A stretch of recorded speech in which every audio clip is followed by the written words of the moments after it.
மேல் ஒருவரும் இல்லையே, எல்லோருக்கும் மேலாக உயர்ந்தவர். உமக்கு மேல் ஒருவரும் இல்லையே. அல்லேலூயா, அல்லேலூயா, அல்லேலூயா, ஆமென். அல்லேலூயா, அல்லேலூயா, அல்லேலூயா, ஆமென். ஒருவரால் சிருஷ்டிக்கப்படாமலே தாமாக என்றென்றும். நம்முடைய காலத்திற்கு பின்பு பாஸ்டர் சொல்வார் அதெல்லாம் 15 தான் 10 தான். கரெக்டு, நான் அதை ஏற்றுக்கிறேன். நம்முடைய காலத்திற்கு பின்பு இந்த பூமியிலே இருக்க போகிறவர்கள் இந்த குழந்தைகள் தான்.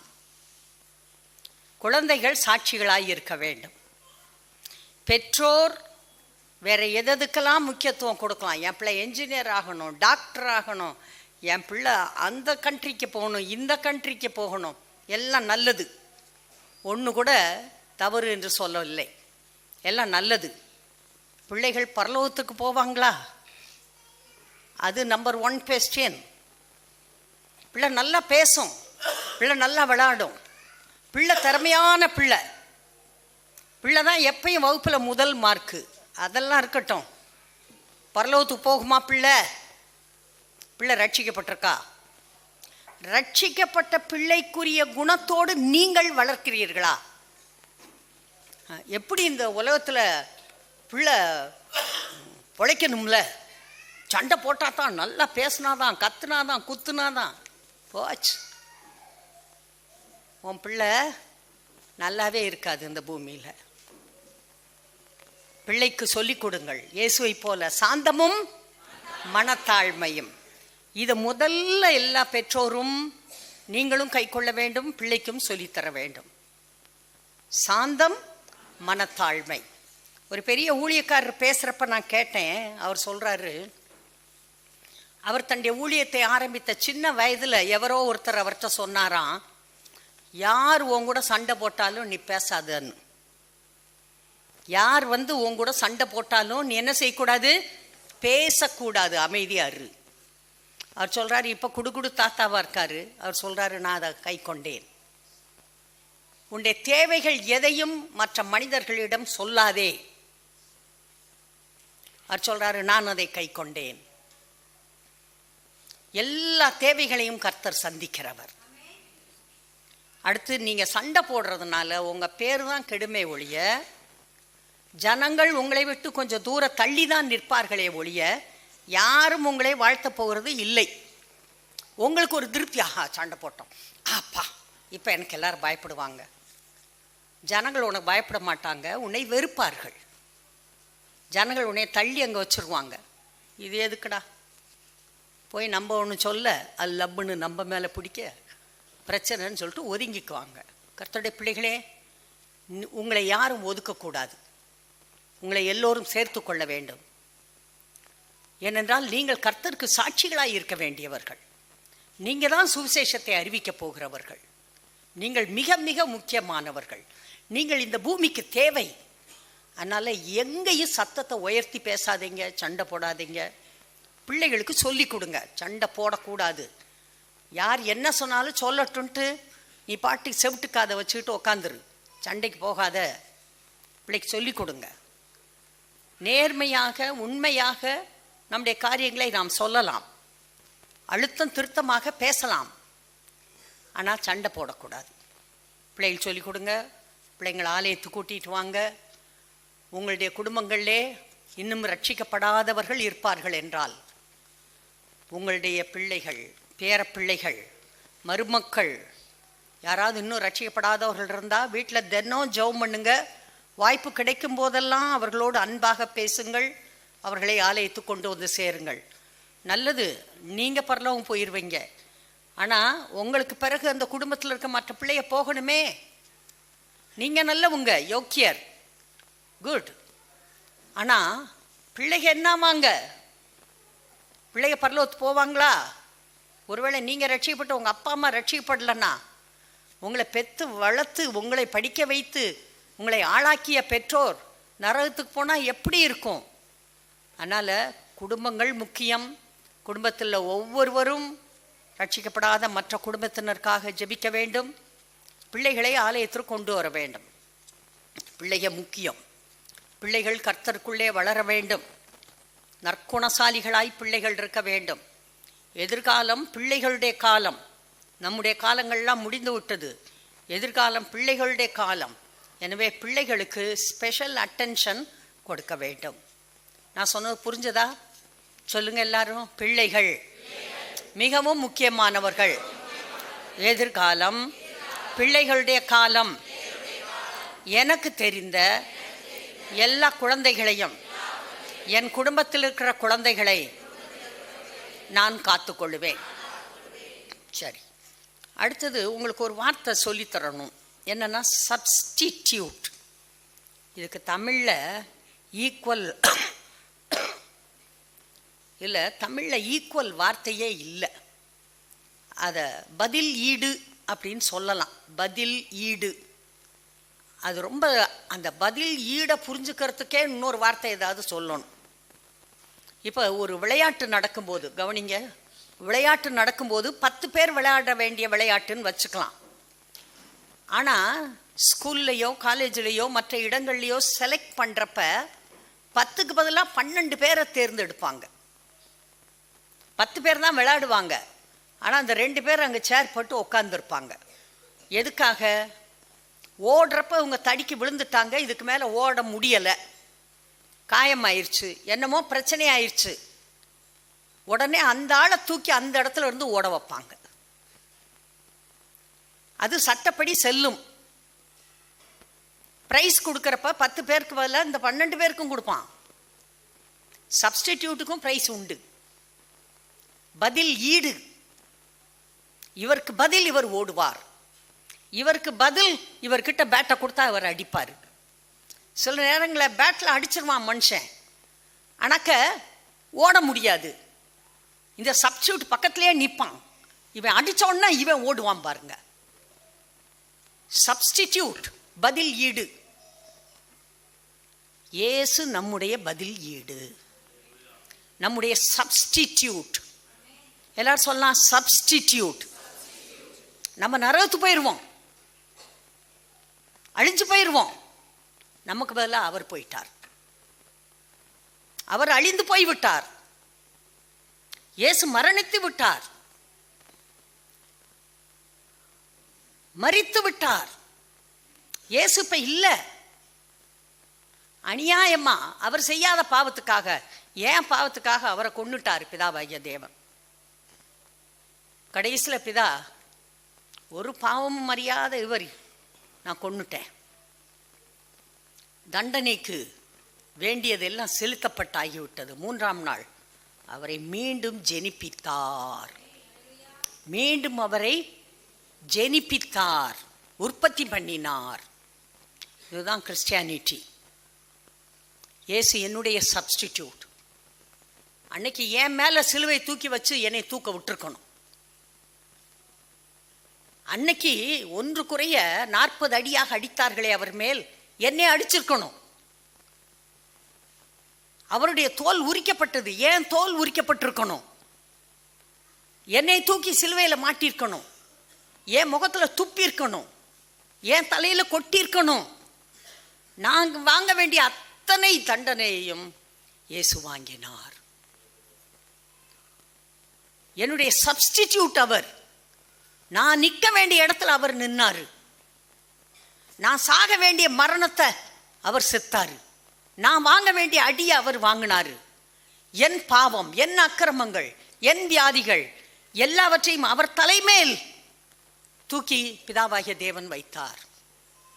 நான் விடுதலையாயிருப்பதற்காக, நான் பரலோகத்திற்கு வருவதற்காக, நான் இந்த பூமியிலே பரலோக வாழ்க்கையை வாழ்வதற்காக, நான் நன்றாயிருப்பதற்காக இயேசு எல்லாவற்றையும் சகித்தார். Jesus is my substitute. எல்லாரும் சொல்லலாம், இயேசு என்னுடைய சப்ஸ்டிடியூட். நான் எந்த பாடுகளையும் அனுபவிக்காமல் என்னுடைய விசுவாசத்தால் இயேசுவை ஏற்றுக்கொண்டபடியால் எல்லா நன்மைகளையும் சுதந்தரிக்கிற உரிமையை கர்த்தர் எனக்கு கொடுத்திருக்கிறார்.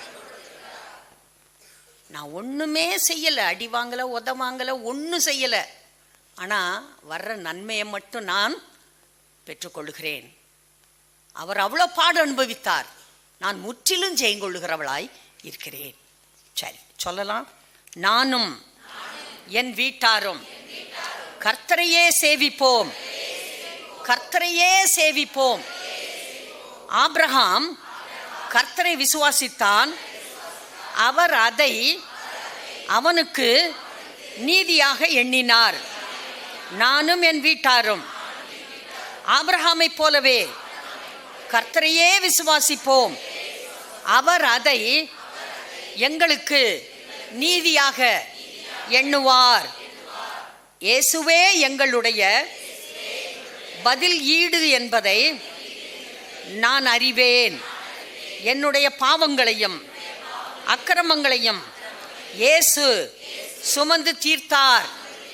என்னை நீதிமான் ஆக்குவதற்காக, என்னை நீதிமான் ஆக்குவதற்காக இயேசு பாடுகளை பட்டார்.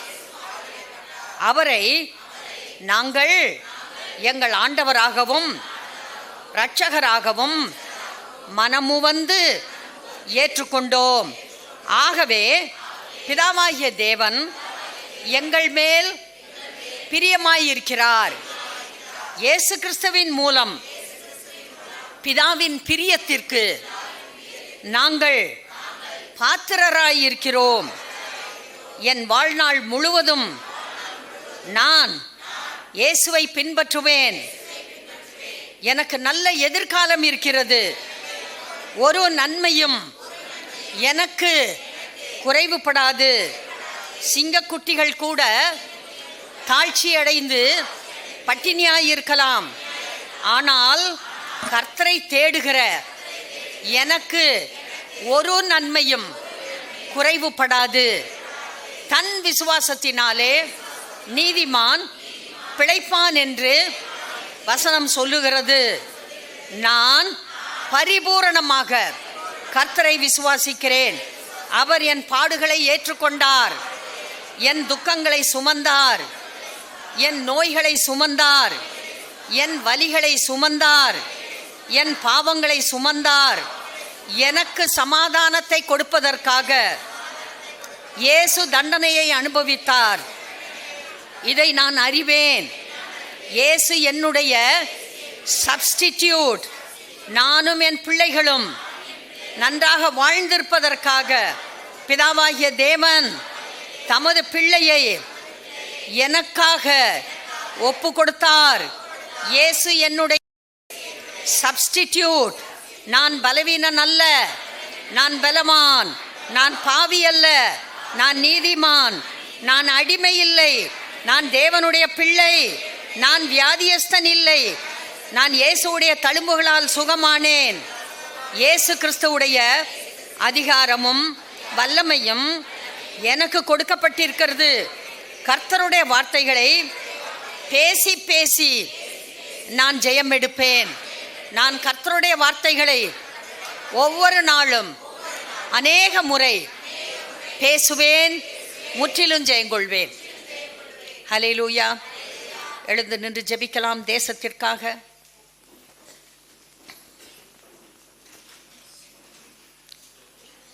சொல்லலாம், இயேசு ராஜாவுக்கு ஸ்தோத்திரம்.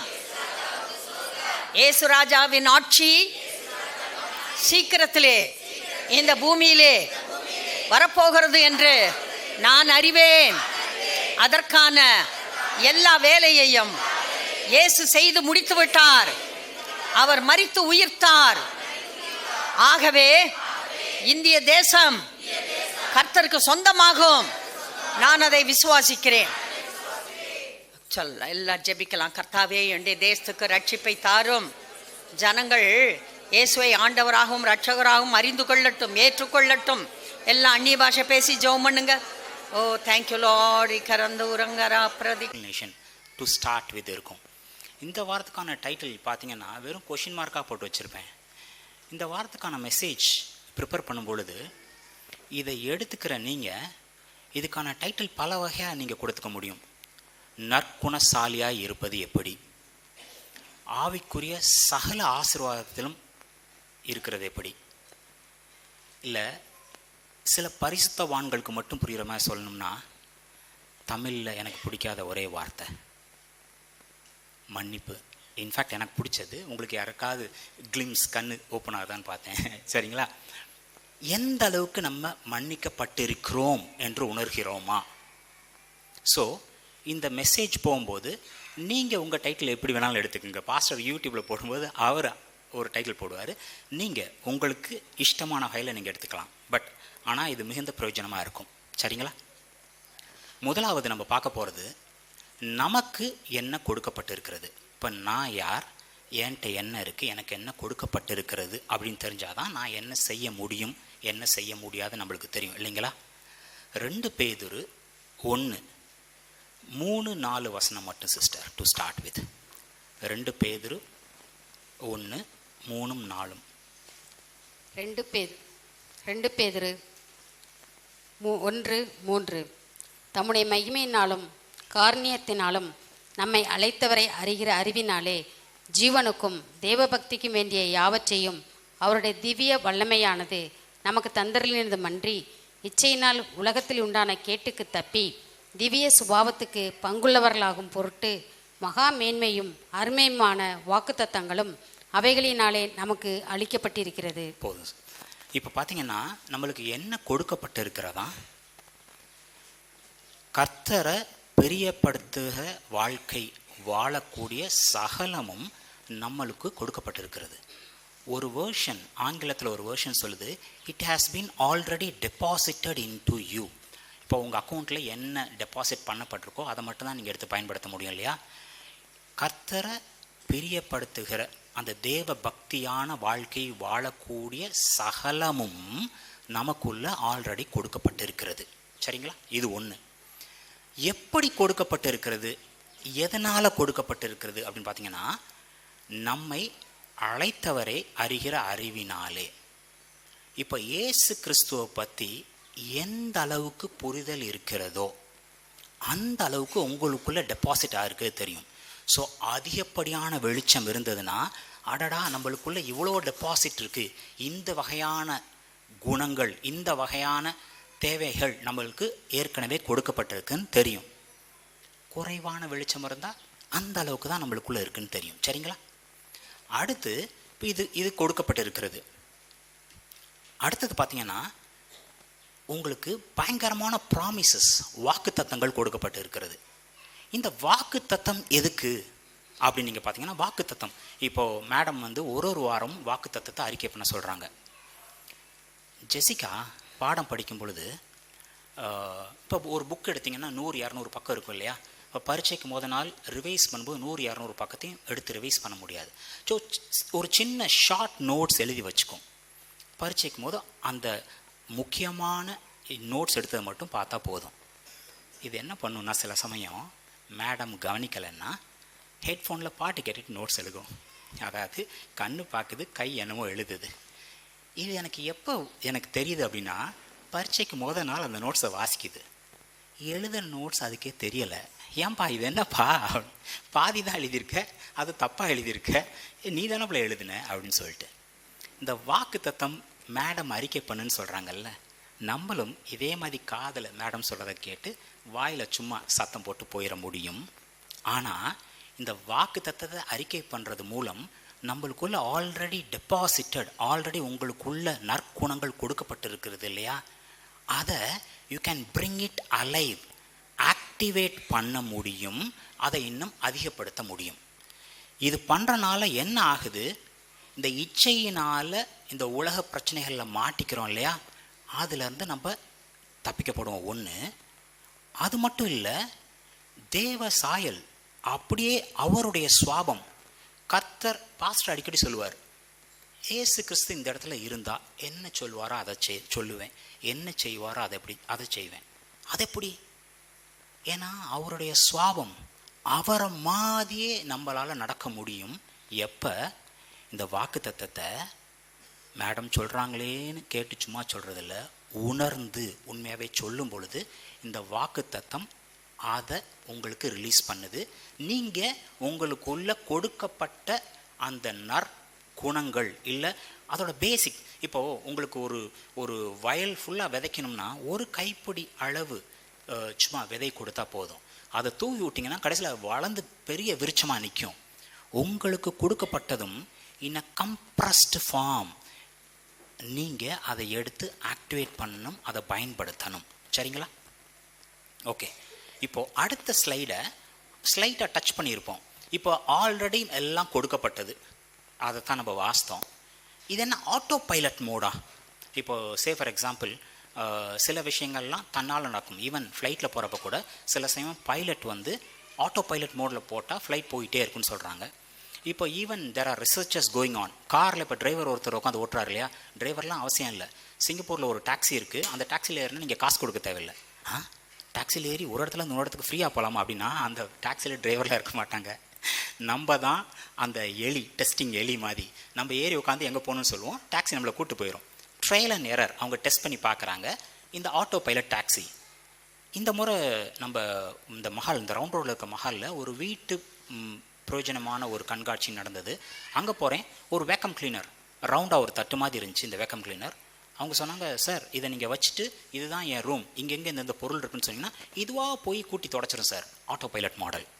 ஸோ உங்களுக்கு கொடுக்கப்பட்ட எல்லாம் தன்னால் நிறைவேறுமா? தன்னால் ஆட்டோமேட்டிக்காக it will start doing its work. அதோடைய செய்யக்கூடிய காரியங்களை தன்னால் செய்யுமானா இல்லை, நம்ம அதை உணர்ந்து எடுத்து பயன்படுத்தணும்.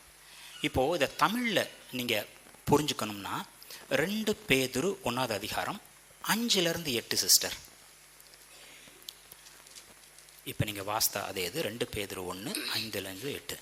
இப்படி இருக்க நீங்கள் அதிக ஜாக்கிரதை உள்ளவர்களாய் உங்கள் விசுவாசத்தோட தைரியத்தையும், தைரியத்தோட ஞானத்தையும், ஞானத்தோட இச்சையடக்கத்தையும், இச்சையடக்கத்தோட பொறுமையையும், பொறுமையோட தேவபக்தியையும், தேவபக்தியோட சகோதர சிநேகத்தையும், சகோதர சிநேகத்தோட அன்பையும் கூட்டி வழங்குங்கள். இவைகள் உங்களுக்கு உண்டாயிருந்து பெருகினால் உங்களை நம்முடைய கர்த்தராகிய இயேசு கிறிஸ்துவை அறிகிற அறிவிலே வீணரும் கனியற்றவர்களுமாய் இருக்க ஒட்டாது. இவைகள் ஓகே. இப்போ பாருங்க, இது உங்களுக்கு ஏற்கனவே கொடுக்கப்பட்டிருக்கிறது. ஆங்கிலத்தில் 2 வேர்ஷனுக்கானது கொடுத்துருப்பேன். Make every effort to respond to God's promises. ஆண்டவருடைய வாக்குத்தத்தம் நம்ம தேவனுக்கு பிரியமான வாழ்க்கையை வாழக்கூடிய சகலமும் கொடுக்கப்பட்டிருக்கிறது. ஆனால் இதை நம்ம கனியாக நம்ம செயல்பாடாக வர்றதுக்கான எல்லா முயற்சியும் நம்ம பண்ணணும். இது ஒரு வெர்ஷன் சொல்லுது.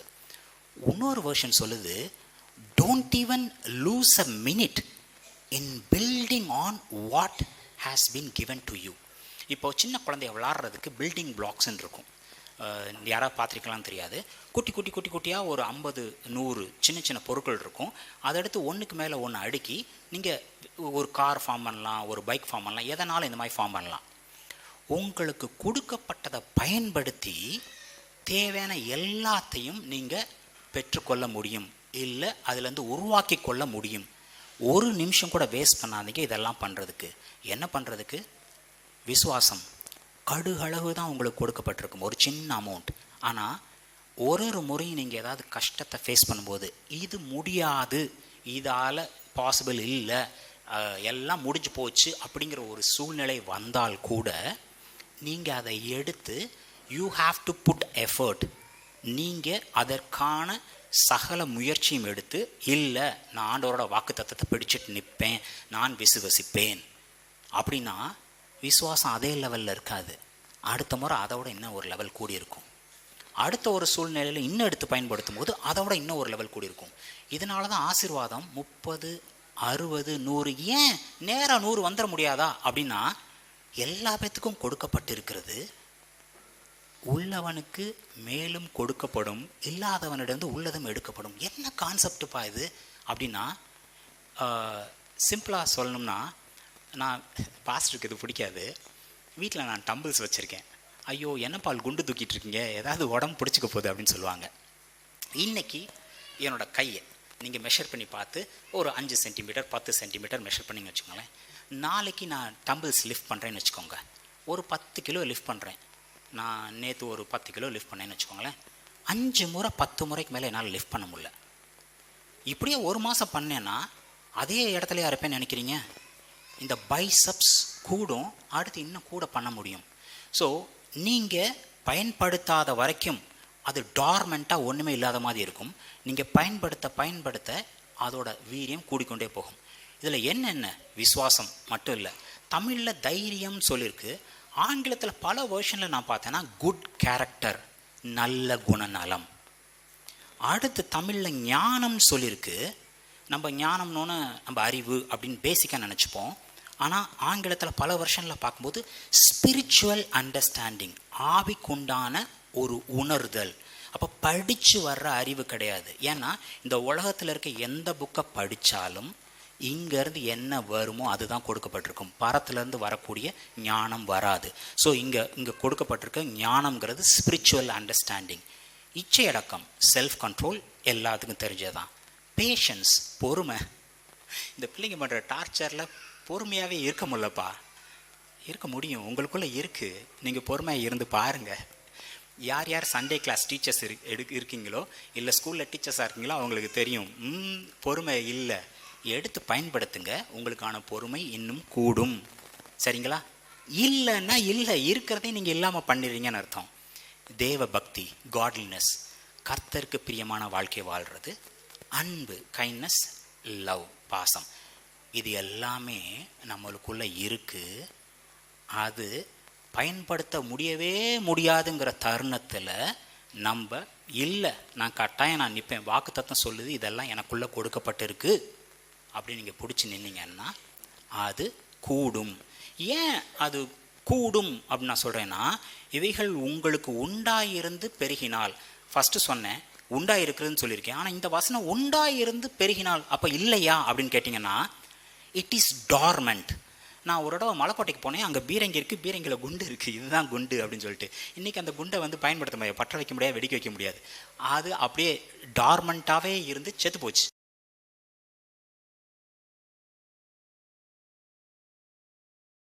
இன்றைக்கும் நம்ம வாழ்கிறது நம்மளுக்கு கொடுக்கப்பட்ட அந்த பிளெஸ்ஸிங், அந்த ஆசீர்வாதங்களை ஆக்டிவேட் பண்ணுறோமா, அதை யூஸ் பண்ணுறோமா, அதை பெருக்கிறோமா, இல்லை டார்மெண்ட் செயல் இருக்கிற மாதிரியே வச்சுருக்கோமா, அது நம்ம கையில் தான் இருக்குது இல்லைங்களா? ஆனால் கொடுக்கப்பட்டு விட்டதுங்கிறது நிஜம். சரிங்களா? இது பெருகுனா, இது நீங்கள் ஆக்டிவேட் பண்ணிங்கன்னா பெருகுனா என்ன ஆகும்? நீங்கள் கனியற்றவளாக இருக்க முடியாது. இதுதான் தமிழ் சொல்லுது இல்லையா? அப்போது நீங்கள் பலன் கொடுக்காமல் இருக்க முடியாது. ஆங்கிலத்தில் ஒரு வெர்ஷனில் சொல்லுது, ஒரு நாள் கூட கடந்து போகாது உங்களுக்கு ஆசீர்வாதம் இல்லாமல். அப்போது இந்த குணநலங்கள் உங்களுக்கு கொடுக்கப்பட்டதை நீங்கள் எடுத்து பயன்படுத்தி அதை பெருக்கினால் ஒரு நாள் கூட நீங்கள் ஆசீர்வதிக்கப்படாமல் இருக்க முடியாது. சரிங்களா? ஓகே. இப்போ அடுத்து யார் இப்போ இதில் தவறுறா, எதனால இதிலிருந்து தவறுறாங்க? 2 பேதுரு 1:9 சிஸ்டர். இவைகள் இல்லாதவன் எவனோ அவன் முன் செய்த பாவங்கள் அற தான் சுத்திகரிக்கப்பட்டதை மறந்து கண் சொருகி போன குருடனாய் இருக்கிறான்.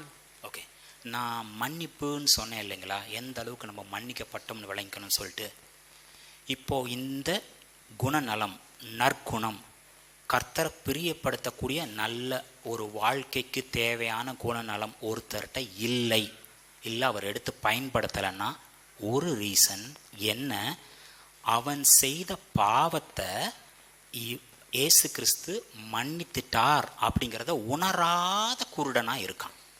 இப்போது நம்ம செய்த பாவத்தை இயேசு கிறிஸ்து மன்னித்து விட்டார், நம்ம சுத்திகரிக்கப்பட்டு விட்டோம் அப்படின்னு உணர்ந்தால் இதை எடுத்து நம்மளால் பயன்படுத்த முடியும். இந்த குணநலமெல்லாம் எனக்கு கொடுக்கப்பட்டு இருக்கிறது. நான் விசுவாசி மட்டும் இல்லை, நான் பொறுமையாக இருக்கிறவன், நான் அன்பு செலுத்தக்கூடியவன், நான் எந்த ஒரு இச்சையும் என்னை மேற்கொள்ளாது, நான் மேற்கொள்ளுவேன் இப்படின்னு ஒருத்தர் நிற்கணும்னா அதுக்கு பிரைமரி ரீசன் என்ன? அவர் என் பாவத்தை மன்னித்து விட்டார் அப்படின்னு உணரக்கூடியவங்களால மட்டும்தான் இப்படி இருக்க முடியும். அப்படி இல்லாதவர்கள் விழுந்து போகிறார்கள். இதைத்தான் இங்கே சொல்லுது. சரி நம்மளை மன்னிச்சிட்டார் இல்லைங்களா? எப்படி நம்மளை மன்னிச்சார்? போனால் போது போடா உன்னால் கொடுக்க முடியலங்க போ, இப்படியா மன்னிச்சார்? எப்படி மன்னிச்சார்? எபேசியர் 1:7. எபேசியர் 1:7. அவருடைய கிருபையின் ஐஸ்வர்யத்தின்படியே இவருடைய இரத்தத்தினாலே பாவம் மன்னிப்பு ஆகிய மீட்பு இவருக்குள் நமக்கு உண்டாயிருக்கிறது. ஓகே, இதில் பாவ மன்னிப்பு நம்மளுக்கு இருக்குது, அவருடைய இரத்தத்தினால நம்மளுக்கு பாவ மன்னிப்பு இருக்குது. நான் உங்களை கவனிக்க சொல்கிறது என்னென்னா, அவருடைய கிருபையின் ஐஸ்வர்யத்திலே அக்கார்டிங் டு ஹிஸ் ரிச்சஸ். இப்போது ஒரு பணக்காரன் அவன்கிட்ட இருக்க பொக்கிஷத்தில் இருந்து எடுத்து கொடுத்தான் அப்படின்னா, அவன்கிட்ட நிறையா இருக்குது, அதுலேருந்து கொஞ்சம் எடுத்து கொடுக்குறான். அக்கார்டிங் டு ஹிஸ் ரிச்சஸ் அப்படின்னா அவருடைய ஐஸ்வர்யத்தின் மாதிரியே. அப்போ அவர் எவ்வளவு கிருபையின் ஐஸ்வர்யம் இருக்குதோ அதுக்கு ஈக்குவலண்ட். அதே மாதிரி எனக்கு அந்த மாதிரி கார் வேணும், எனக்கு அந்த மாதிரி பைக் வேணும், அந்த மாதிரி நகை, அந்த மாதிரி புடவை, எக்ஸாக்டாக அதே மாதிரி. அதுலேருந்து ஒரு பீஸ் இல்லை, அதே மாதிரி. அப்போது அவருடைய கிருபையின் ஐஸ்வர்யம் எவ்வளவு மகத்துவமானதோ அந்த மாதிரி அந்த லெவலில் நம்மளை மன்னிக்கிறார். சும்மா சாதாரணமாக இல்லை. இதுக்கு ஒரு எக்ஸாம்பிள் நம்ம டெமோ பார்க்கணும் அப்படின்னா, எந்த அளவுக்கு அவருடைய கிருபையின் ஐஸ்வர்யம் மகத்தானது, நம்மளை எந்த அளவுக்கு மன்னிச்சிட்டார் அப்படின்னு நம்ம கொஞ்சம் விளங்கிக்கணும்னா, மத்தேயு 18:23-30. மத்தேயு 18:23. எப்படி எனில், பரலோக ராஜ்யம் தன் ஊழியக்காரரிடத்தில் கணக்கு பார்க்க வேண்டுமென்றிருந்த ஒரு ராஜாவுக்கு ஒப்பாயிருக்கிறது. அவன் கணக்கு பார்க்க தொடங்கின போது 10,000 தாலந்து கடன்பட்டவன் ஒருவனை அவனுக்கு முன்பாக கொண்டு வந்தார்கள். கடனை தீர்க்க அவனுக்கு நிர்வாகம் இல்லாதபடியால் அவனுடைய ஆண்டவன் அவனையும் அவன் பெண்ஜாதி பிள்ளைகளையும் அவனுக்கு உண்டான எல்லாவற்றையும் விற்று கடனை தீர்க்கும்படி கட்டளையிட்டான். அப்பொழுது அந்த ஊழியக்காரன் தாழ விழுந்து வணங்கி, ஆண்டவனே, என்னிடத்தில் பொறுமையாய் இரும், எல்லாவற்றையும் உமக்கு கொடுத்து தீர்க்கிறேன் என்றான். அந்த ஊழியக்காரனுடைய ஆண்டவன் மனதிறங்கி அவனை விடுதலை பண்ணி கடனையும் அவனுக்கு மன்னித்து விட்டான். அப்படி இருக்க அந்த ஊழியக்காரன் புறப்பட்டு போகையில் தன்னிடத்தில் 100 வெள்ளிப்பணம் கடன்பட்டிருந்தவனாகிய தன் உடன் வேலைக்காரரில் ஒருவனை கண்டு அவனை பிடித்து தொண்டையை நெரித்து, நீ பட்ட கடனை எனக்கு கொடுத்து தீர்க்க வேண்டும் என்றான். அப்பொழுது அவனுடைய உடன் வேலைக்காரன் அவன் காலிலே விழுந்து, என்னிடத்தில் பொறுமையாயிரும், எல்லாவற்றையும் உமக்கு கொடுத்து தீர்க்கிறேன் என்று அவனை வேண்டிக் கொண்டான். அவனோ சம்மதியாமல் போய் அவன் பட்ட கடனை கொடுத்து தீர்க்கும் அளவும் அவனை காவலில் போடுவித்தான். நடந்ததை அவனுடைய உடன் வேலைக்காரர் கண்டு. சிஸ்டர், இப்போ இந்த ஓமையை நம்ம பார்க்கும்போது ரொம்ப சிம்பிள். ஒரு ராஜா இருக்கார், அவரோட ஊழியக்காரன் கடன் வாங்கியிருக்கான். கடன் எங்கடான்னு கேட்குறாரு. அவன், ஐயா மன்னிச்சுக்கோங்க, கடனை திருப்பி தரேன்னு சொல்கிறான். மன்னிச்சு விட்றாரு. இவன் போய் அவன்கிட்ட கடன் வாங்கினோன்னு பிடிச்சின்னு இருக்கிறான். ரொம்ப சிம்பிளாக நம்மளுக்கு படம் இல்லைங்களா? இது எந்த அளவுக்கு ஆழம், எந்த அளவுக்கு இதில் அந்த மன்னிப்பு இல்லை ஒரு பெரிய மனசு இருக்குது நம்ம பார்க்கணும்னா, அந்த காலத்தில் ஒரு நாளுக்கான ஊதியம் 1 தினாரி. சரிங்களா? மத்தேயு 22 வேற ஒரு உவமையில் ஒரு திராட்சை தோட்டத்து முதலாளி போய் ஆளுகளை வேலைக்கு கூப்பிட்ற மாதிரி இருக்கும். காலையிலே போய் இருக்க ஆளுகளை, வாங்கப்பா தோட்டத்தில் வேலைக்கு பார், ஒரு நாளைக்கு 1 தினாரி, ஒரு பணம் தர்றேன் அப்படின்னு கூப்பிடுவார். அப்போது அதே மத்தேயு 18 இங்கே பார்க்கணும், மத்தேயு 20, அதே இயேசு கிறிஸ்துவின் காலத்தில் ஒரு நாளைக்கான சம்பளம் 1 தினாரி. சரிங்களா? இந்த ரெண்டாவது ஒரு ஊழியக்காரன் கடன் வாங்கியிருக்கான். கடன் வாங்க முடியலன்னொன்னே அவனோட எஜமான் அவனை பிடிச்சி தண்டிச்சான் அப்படின்னு இருக்குல்ல, அவன் வாங்கின கடன் மொத்தமே 100 தினாரி. சரிங்களா? 100 நாளைக்கான சம்பளம், 100 நாள் வேலை திட்டம் மாதிரி 100 நாளைக்கான சம்பளம், 3 மாதம் மேக்ஸிமம் அவன் வாங்கின கடன். சரிங்களா? 100 தினாரி, ரொம்ப சொற்பம். இப்போ இந்த ராஜாட்ட போய் மன்னிப்பு கேட்டான்ல, அவன் எவ்வளோ கடன் வாங்கியிருந்தான் தெரியுமா? 10,000 தாளந்து.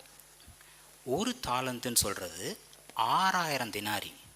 6,000 நாள் வேலை பார்க்கக்கூடிய சம்பளம் ஒரு தாளந்து. அப்போ 10,000 தாளந்து பார்த்திங்கன்னா 6 கோடி தினாரி. இது எத்தனை நாளைக்கான சம்பளம்னு பார்த்திங்கன்னா, பிள்ளைங்களுக்கு மேக்ஸ் வரல நம்ம திட்டம் இல்லை, நம்மளும் கொஞ்சம் மேக்ஸ் போட்டு பார்ப்போம். நீங்கள் நோட் பண்ணி வச்சுக்கோங்க. நீங்கள் போய் இதை ஒர்க் அவுட் பண்ணி பாருங்கள். 1,64,383 வருஷத்துக்கான சம்பளம். சரிங்களா? இப்போ அந்த ராஜா கூப்பிட்டு, டேய் உன் கடனை கொடுடா அப்படின்னோடனே இவன் என்ன சொல்கிறான், ஐயா நான் உங்களுக்கு கொடுக்க வேண்டிய எல்லா கடனையும் கொடுத்து தீர்த்துடுறேன், எனக்கு கொஞ்சம் இரக்கம் காட்டுங்கன்னு சொல்கிறான். உண்மையாகவே இவனால் கொடுக்க முடியுமா? நம்ம கடந்த காலங்களில் மெசேஜ் பார்த்தப்ப 120 வருஷம் திருப்தி ஆகிற வரைக்கும். ஸோ இந்த மனுஷன் எத்தனை நாளைக்கு வாழ முடியும், எவ்வளோ காசை திருப்பி கொடுக்க முடியும்? ஆனால் அதோட வெளிச்சம் கூட இல்லை. ஆனால் அவன் மன்னிப்பு கேட்குறான், ஐயா கொஞ்சம் இறக்கம் காட்டுங்க நான் கட்டிடுறேன்னு சொல்லிட்டு. இது கட்டவே முடியாத பணம் அப்படிங்கிறது விளங்குதுங்களா? இந்த 10,000 தாலந்து, இந்த 6 கோடி தினாரி 1,65,000 வருஷம் சம்பாதிக்கக்கூடியது. இன்றைக்கும் நம்ம வேலை பார்க்குறவங்களுக்கெல்லாம் தெரியும், சம்பாத்தியம்னா அதை அப்படியே சேர்க்க முடியாது, எக்கச்சக்கமான செலவு. அதில் 20% 40% சேர்த்தாலே பெரிய விஷயம். இதில் ஊதாரிகளாக இருந்தால் 1 பைசா கூட சேர்த்து வைக்காமல் இன்னும் கொஞ்சம் அடுத்த மாதத்துக்கு கடன் வாங்கிட்டு அடுத்த மாதம் சம்பளம் வந்தாலும் அதை செட்டில் பண்ணுற மாதிரி இருக்கும். இவன் கேட்டது இயலாத காரியம். ஆண்டவனே எனக்கு மன்னிங்க, நான் எல்லாத்தையும் கட்டிடுறேங்கிறது முடியாத காரியம். இவன் என்னை மன்னிச்சு விட்ருங்கன்னா கேட்டான், நான் எல்லாத்தையும் கட்டிடுறேன்னு சொன்னான். ஆனால் அந்த ஆண்டவன் என்ன பண்ணான், கடனை அவனுக்கு மன்னித்து விட்டானா. நீ ஒன்றும் கொடுக்க வேணாம்ப்பா, போ. நீ கெஞ்சி கேட்குற பார்த்தா எனக்கு ரொம்ப பாவமாக இருக்குது, போ, நீ ஒன்றும் கொடுக்க வேணாம். எவ்வளோ காசை? இந்த 6 கோடி தினாரியை நீ ஒன்றும் கொடுக்க வேணாம் போங்கிறான். இன்றைக்கி நீங்களும் நானும் யோசித்து பாருங்களேன். நம்மள்கிட்ட ஒருத்தர் ஒரு 1000 ரூபா கடன் வாங்கியிருக்காரு. நம்மளுக்கு லாட்ரி சீட்டில் ஒரு 10 கோடி ரூபா விழுதுன்னு வைங்க. அந்த 10 கோடி ரூபா விழுந்துருச்சுன்னு கேட்டோன்னா ரோட்டில் நடந்து வர்றோம். அந்த நம்மள்கிட்ட கடன் வாங்கின ஆள் எதுக்கு வர்றாரு? ஏய் நீ என்கிட்ட வாங்கின 1000 ரூபா கடன் எங்கடானா கேட்போம். எவ்வளோ சந்தோஷத்தில் இருப்போம். ஓ எனக்கு 10 கோடி விழுந்துச்சு. அவன் நம்மளை பார்த்தோன்னே தலையை சொல்லிட்டு, ஐயா கொஞ்சம் மன்னிச்சு, என்னடா இந்தா இன்னும் ஒரு 10,000 ரூபா பிடிச்சிக்க, போ பிள்ளைக்குட்டியை படிக்க வைப்போ அப்படின்னு சொல்லிட்டு நம்ம உண்மையான அந்த நம்மளுக்கு கிடைச்ச ஆசீர்வாதம், நம்மளுக்கு கிடைச்ச மன்னிப்பு, இதை உணர்ந்தோம்னா அப்படி தான் இருந்திருப்போம். ஆனால் இவன் என்ன பண்ணான்னு பார்க்குறீங்க, அவனுக்கு ஆண்டவனோட மன்னிப்பு அங்கே கண்ணில் தெரில, அதை அவன் உணரவே இல்லை. அவன் அசிங்கப்பட்டது, அவன் கஷ்டப்பட்டது, நான் போய் இப்படி காலில் விழுந்துட்டேனே, இந்த 100 தினாரி கிடைச்சோன்னா அவனால் கட்டிட முடியுமா? முடியாதுங்க. இன்றைக்கும் யார் மேலேயாவது நம்ம கோவப்படுறோம், சிம்பிளாக சொல்லணும்னா ஒரு மாமனார் மருமகனுக்கு பெரிய பிரச்சனை இருக்காது, மாமியார் மருமகள், சில இப்போ ஃப்ரெண்ட்ஸ் 2 பொண்ணுங்கள் கிடையாது, இந்த பார் அவள் என்னோட ஒரு நல்ல நகை வாங்கி போட்டா, நான் போடணும் பார், அவள் என்னை பார்த்து இந்த கேள்வி கேட்டா, இந்த மாதிரி சிலது பார்க்கக்கூடிய வாய்ப்புகள் வருது. நம்ம மன்னிக்கலை, ஒருத்தர் கூட சண்டை போடுற அளவுக்கு நம்ம மன்னிக்கலை அப்படின்னா என்ன அர்த்தம்னா, நம்ம எந்த அளவுக்கு மன்னிக்கப்பட்டு விட்டோம் என்று உணராமல் இருக்கிறோம். இப்போது இந்த மாதிரி இயேசு கிறிஸ்து பார்த்துருந்தா உங்களுக்காகவும் எனக்காகவும் வந்து இரத்த சிந்தி மரித்திருக்க முடியுமா? இப்படி ஒரு தேவன் என்னை மன்னிச்சு விட்ருக்காரு, இது என்ன ஒரு சில்லற விஷயம் போ அப்படின்னு நம்மளால் விட்டுற முடியும். எப்போ நம்மளால் அடுத்தவங்களை மன்னிக்க முடியும்னா நம்ம எந்த அளவுக்கு மன்னிக்கப்பட்டிருக்கிறோம் உணர்ந்தால் மட்டும்தான். சரிங்களா? இப்போது இது ஒரு சின்ன ஓமை. இதுக்கு ஏன் 1 தினாரி 1 தாலந்து இந்த 6 கோடி தினாரின்னு சொன்னோன்னா அப்போ தான் அதோட முழுமை நம்மளுக்கு விளங்கும். இல்லைன்னா இது ஒரு பணம் இது ஒரு பணம், அவன் மன்னிச்சா அவன் மன்னிக்கல அப்படின்னு சிம்பிளாக விளங்கும். சரிங்களா? இப்போது அடுத்து இன்னும் ஒரு காரியம் சொல்லிவிட்டு நான் முடிச்சுக்கிறேன். இது முதலாவது இதை வாசித்துருங்க, அதுக்கப்புறம் நான் சில காரியங்களை சொல்கிறேன். அப்போது இதுக்கான வெளிச்சம் கொஞ்சம் அதிகமாக கிடைக்கும்னு நான் நினைக்கிறேன். ஆதியாகமம் 50:14-17 யோசேப்பை வருத்தப்படுத்தியது என்ன அப்படின்னு இப்போ நான் பார்க்க போகிறோம். ஏன்னா பிரதர் இவ்வளோ நேரம் மன்னிப்பு, நல்ல குணங்கள் இதை பற்றி பேசிட்டு யோசேப்பு வருத்தப்பட்டான் என்ன வருத்தப்படாட்டினா என்ன, அவன் ஏன் வருத்தப்பட்டான்னு நம்ம ஏன் பார்க்கணும் அப்படின்னா நம்ம புரிஞ்சுப்போம். ஆதியாகமம் 50:14-17 சிஸ்டர். ஆதியாகமம் 50:14 யோசேப்பு தன் தகப்பனை அடக்கம் பண்ணின பின்பு அவனும் அவன் சகோதரரும் அவனுடைய தகப்பனை அடக்கம் பண்ணுவதற்கு அவனோட கூட போனவர்கள் யாவரும் எகிப்துக்கு திரும்பினார்கள். தங்கள் தகப்பன் மரணமடைந்ததை யோசேப்பின் சகோதரர் கண்டு, ஒருவேளை யோசேப்பு நம்மை பகைத்து நாம் அவனுக்கு செய்த எல்லா பொல்லாங்காகவும் நமக்கு சரி கட்டுவான் என்று சொல்லி யோசேப்பினிடத்தில் ஆள் அனுப்பி, உம்முடைய சகோதரர் உமக்கு பொல்லாங்கு செய்திருந்தாலும் அவர்கள் செய்த துரோகத்தையும் பாதகத்தையும் நீர் தயவு செய்து மன்னிக்க வேண்டும் என்று உம்முடைய தகப்பனார் மரணமடையும் முன்னே உமக்கு சொல்லும்படி கட்டளையிட்டார். ஆகையால் உம்முடைய தகப்பனாருடைய தேவனுக்கு ஊழியக்காரராகிய நாங்கள் செய்த துரோகத்தை மன்னிக்க வேண்டும் என்று அவனுக்கு சொல்லச் சொன்னார்கள். அவர்கள் அதை யோசேப்புக்கு சொன்னபோது அவன் அழுதான். ஓகே, இப்போ பாருங்கள், இந்த வாஸ்தது இருக்கட்டும். இந்த பழைய உடன்படிக்கை, பழைய ஏற்பாடு இருக்கு இல்லையா, அங்கே எங்கே பார்த்தீங்கன்னாலும் ஏசு கிறிஸ்துவனுடைய சாயலை நம்ம பார்க்க முடியும். ஒரு பஸ்கா ஆட்டுக்குட்டியாக இருக்கட்டும், நீங்கள் எதை பார்த்தீங்கன்னாலும் பின்காலத்தில் நடக்கக்கூடியதை ஒரு சாயல், ஒரு சாம்பிள். நான் ஸ்கூல் படிக்கும்போதெல்லாம், இப்போ இருக்குதா என்னன்னு தெரில, திடீர்னு வாத்தியார்களுக்கு ஞானோதயம் வந்துடும். அது என்னத்துக்குன்னு எனக்கு தெரில. ஒரு மாடல் செஞ்சு கொண்டு வா அப்படிம்பாங்க. தாஜ்மஹால் மாடல் செஞ்சு கொண்டு வா. இந்த காலத்தில் பிள்ளைங்களுக்கு அது இருக்கானு தெரில. சரிங்களா? ஐஎன்ஆர் புக் ஸ்டோரில் போயிருந்தீங்கன்னா அந்த மாடல் அப்படியே செஞ்சு வச்சுருப்பாங்க. இந்த புக் ஸ்டோருக்கும் ஸ்கூலுக்கு ஏதாவது டைப் இருக்கா என்னன்னு எனக்கு தெரில. சரிங்களா? அப்படியே மாடல் இருக்கும். சில சோம்பேறிகள் இல்லை காசு கொஞ்சம் அதிகமாக இருக்கவங்க நேராக போய் அந்த மாடல் அப்படியே வாங்கிட்டு போயிடுவாங்க. சிலர் நானே தான் பண்ண போகிறேன், இல்லை கொஞ்சம் காசுக்கு பார்க்குறவங்க போய் தெர்மோகோல் ஷீட் வாங்கி அவங்களாம் வெட்டி ஒட்டி குத்தி எடுத்துகிட்டு போகணும். இப்போ நான்லாம் ஒரு தாஜ்மஹால் செஞ்சு சைக்கிளில் வச்சு எடுத்துகிட்டு போனேன்னு வைங்களேன், ஸ்கூலுக்கு போகிறக்குள்ளேயே 4 தூண் பிச்சுக்கிட்டு போயிடும். சரிங்களா? இப்போது ஒரு மாடல் அப்படின்னா ஒன்று மாதிரி அது கிடையாது. சரிங்களா? அது மாதிரி ஒரு மாடல். இப்போ இந்த பழைய உடன்படிக்கையின் காலத்தில் இயேசு கிறிஸ்துவ சாயலை பார்க்க முடியும்னு சொன்னேன்ல, ரொம்ப நெருங்கிய சாயல் இந்த யோசேப்பில் நம்ம பார்க்க முடியும். இப்போ நான் அங்கே ஒரு டேப்லர் காலம் போட்டிருப்பேன். யோசேப்பு, இயேசு 2 பேரும் அப்பாவால் அதிகமாக நேசிக்கப்பட்டவர்கள். இப்போ பார்த்தீங்கன்னா யோசேப்பு, யாக்கோபுக்கு யோசேப்பை எந்த அளவுக்கு பிடிச்சிருந்தா ஒரு மல்டி கலர்டு, இப்போல்லாம் ஒரு சூப்பரான ஒரு ஜீன் டிஷர்ட் போட்டிருக்கும், ஒரு சூப்பரான ஒரு பல வர்ண அங்கி ஒன்று செஞ்சு கொடுத்துருக்காராம். தெளிவாக யோசேப்புக்கு மட்டும் இல்லை அப்பா நம்மளை ரொம்ப நேசிக்கிறாருன்னு, கூட பிறந்த மற்றவங்களுக்கும் தெரியுது இவர் யோசேப்பை அதிகமாக நேசிக்கிறாருன்னு சொல்லிட்டு. இங்கே இயேசுவை பாருங்கள், ஞானஸ்நானம் எடுத்துகிட்டு வெளில வரும்போதே அவர் ஒரு அற்புதம் கூட பண்ணலை. அவர் இன்னும் அவருடைய பிரசங்கத்தை கூட ஆரம்பிக்கலை. அந்த அவருடைய எந்த காரியத்தையும் செய்யலை. ஒரு நார்மல் மனுஷராக உங்களை மாதிரி என்னமாக தான் இருக்கார். அப்போ ஞானஸ்நானம் எடுத்துகிட்டு வெளில வர்றாரு. ஆவியானவர் புறாவை போல இறங்குறார். வானம் திறக்கப்படுகிறது. ஒரு சத்தம் வருது. என்ன அந்த சத்தம் சொல்லுது? இவர் என் நேசகுமாரன், இவரில் பிரியமாக இருக்கிறேன். அப்போது யோசேப்பு எப்படி அவரோட தகப்பனால் நேசிக்கப்பட்டாரோ, இயேசு கிறிஸ்து அவரோட தகப்பனால் நேசிக்கப்பட்டார். இப்போ நான் சொல்ல போகிறது இன்றைக்கான மெசேஜுக்கான கிடையாது.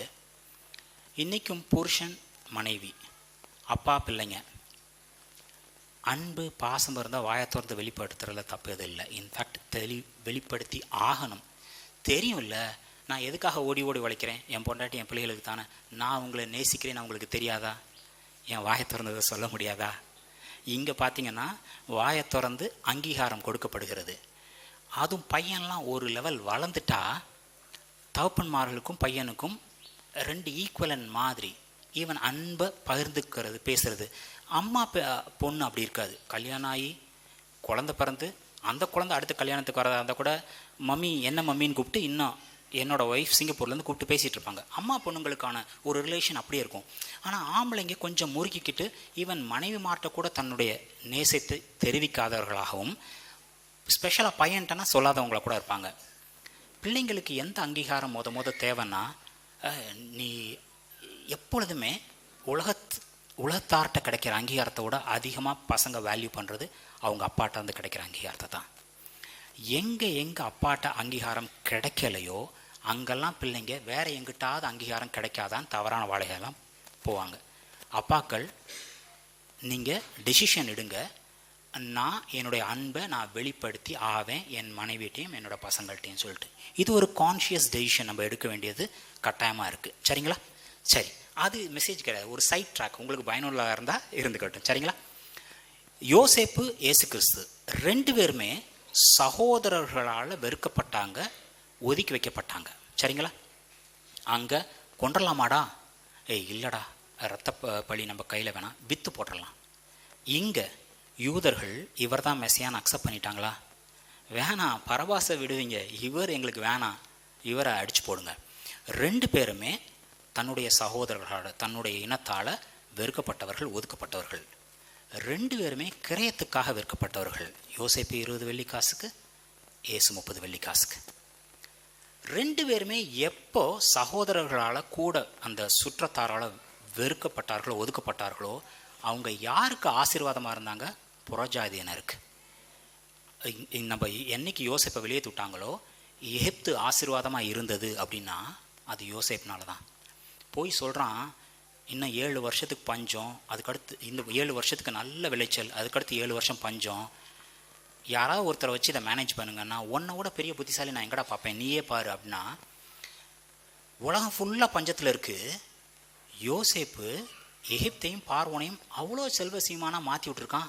ஃபஸ்ட்டு வர்றாங்க, அவங்களோட ஆடு மாடு, அவங்களோட காசு, அவங்களோட வீடு நிலம், கடைசியில் ஒருத்தர்கிட்டையும் ஒன்றுமே இல்லை. எல்லாமே யாருக்கு சொந்தமாக போகுது? ஃபேரோவுக்கு, பார்வோனுக்கு சொந்தமாக போகுது. யாருனால? இந்த யோசேப்னால. இன்றைக்கும் நீங்களும் நானும் சுவிசேஷம் நம்மளுக்கு அறிவிக்கப்பட்டது, நம்மளுக்கு ஆசீர்வாதம் வந்தது, இயேசு கிறிஸ்துவை நம்ம ஆண்டவர் ரட்சா ஏற்றுக்கொண்டோம். இந்த பரலோக பிதாவை நம்ம அப்பா அப்படின்னு கூப்பிடக்கூடிய ஸ்லாகியம் ஏன் கிடைச்சதுன்னா, யூதர்கள் வெறுத்தார்கள், ஒதுக்கினார்கள். இயேசு கிறிஸ்து எங்கிட்டு வர்றாரு? புறஜாதியினருக்கு வர்றாரு. சரிங்களா? இந்த 2 பேருமே முதல் வருகையின் போது கண்ணு திறக்கப்படலை. இப்போது யோசேப்பு வெளில போயாச்சு. ஃபஸ்ட் டைம் சாப்பாடு எதுவும் இல்லை.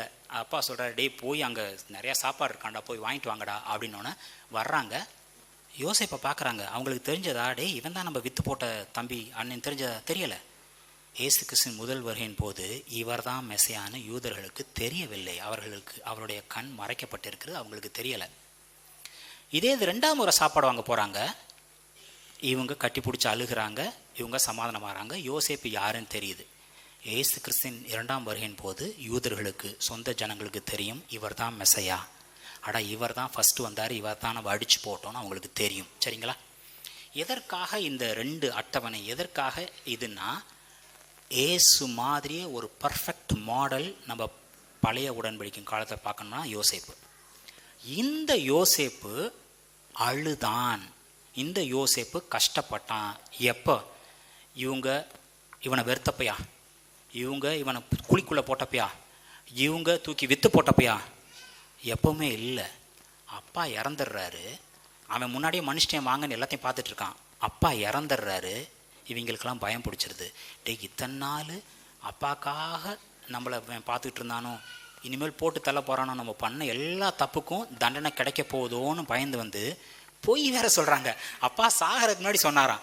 அப்பாவுக்கு சாகிறதுக்கு முன்னாடி தெரிஞ்சு அப்பாவே இவங்களை கொண்டு போட்டிருப்பாரு. ஏன்டா என் பையனாட அப்படி பண்ணீங்கன்னு சொல்லிட்டு வந்து போய் சொல்கிறாங்க. மனம் கசந்து அழுதான். ஏன்னா தான் மன்னித்து விட்டோம் என்பதே இவர்கள் உணரவில்லைங்கிறது தான் அந்த வருத்தத்துக்கான, அந்த அழுகைக்கான காரணம். இன்றைக்கும் இயேசு கிறிஸ்துவை நம்ம வருத்தப்படுத்த முடியும்னா இந்த கம்பேரிசனில் வச்சு பார்த்தா, அவர் நம்மளை அவருடைய கிருபையின் ஐஸ்வர்யத்தின் மாதிரியிலே மன்னித்து விட்டாருங்கிறத யாராவது விசுவசிக்கலன்னா அவரை நம்ம வருத்தப்படுத்துகிறோன்னு அர்த்தம். அவர் மன்னிச்சிட்டாருன்னு உணர்வோம். பெருசாக நம்ம அடுத்தவங்களை மன்னிக்க வேண்டிய அவசியம் இல்லை. நம்ம பண்ண ஆண்டவருக்கு அகென்ஸ்டாக பண்ண தப்பை விடவா ஒரு பெரிய தப்பு நம்மளுக்கு அகென்ஸ்டாக இன்னொருத்தர் பண்ணிட போகிறாரு? அன்பு நிறைந்த வாழ்க்கை, உலகமே நல்ல அன்பு நிறைந்த வாழ்க்கையாக வாழ முடியும் நம்ம அடுத்தவங்க மேலே கிரட்ஜஸ் வச்சுக்காமல் இருந்தோம்னா. சரிங்களா? Be blessed.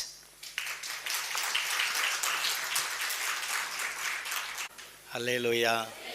எதை கர்த்தர்ட்ட வேண்டிக்கிங்கன்னு இதெல்லாம் நம்ம சொல்லி ரொம்ப கேட்டிருக்கிறோம். ஆனால் வேண்டவங்களுக்கு அவர் என்ன செய்கிறாருங்கிறத மொத்தம் நிறைய பேருக்கு தெரியலை. அவருக்கு காத்திருக்கிறவர்கள் புது பலன் அடைந்து, ஆமாம், நமக்கு இந்த ஒரு நாள் பழைய ஏற்பாட்டில் ஓய்வு நாள், இந்த ஏற்பாட்டில் வாரத்தின் முதலாம் நாள். மனதார இந்த நாள் கர்த்தருக்கு தீர்மானிக்கலாமா? இப்போ என்னமோ சொன்னாரே, யோசேப்பு அவங்கள மன்னிச்சிட்டான்னு அவங்க தெரியாம அப்பா சொன்னாருன்னு சொல்லி ஒரு பொய்யெல்லாம் சொல்லி, அப்போ மன்னிச்சிட்டோங்கிறத இவங்களுக்கு தெரியலேன்னு அழுதான்னு. இன்றைக்கும் கூட கர்த்தர் நம்மளை மன்னிச்சிட்டாருங்கிறது தெரியாமே இன்னும் நிறைய பேர் இருக்கிறாருங்கிறத நினச்சா அவர் அழுகிறத தவிர வேற ஒன்றும் பண்ண முடியாது. அடிக்கவா செய்ய முடியும்? அப்போ எவ்வளவு திரளான மன்னிப்பு. நம்ம ஒவ்வொரு தடையும் சொல்லுவோம், அவர் கழுவினார்னா அவர் மன்னித்திருக்கிறார், கழுவி இருக்கிறார்.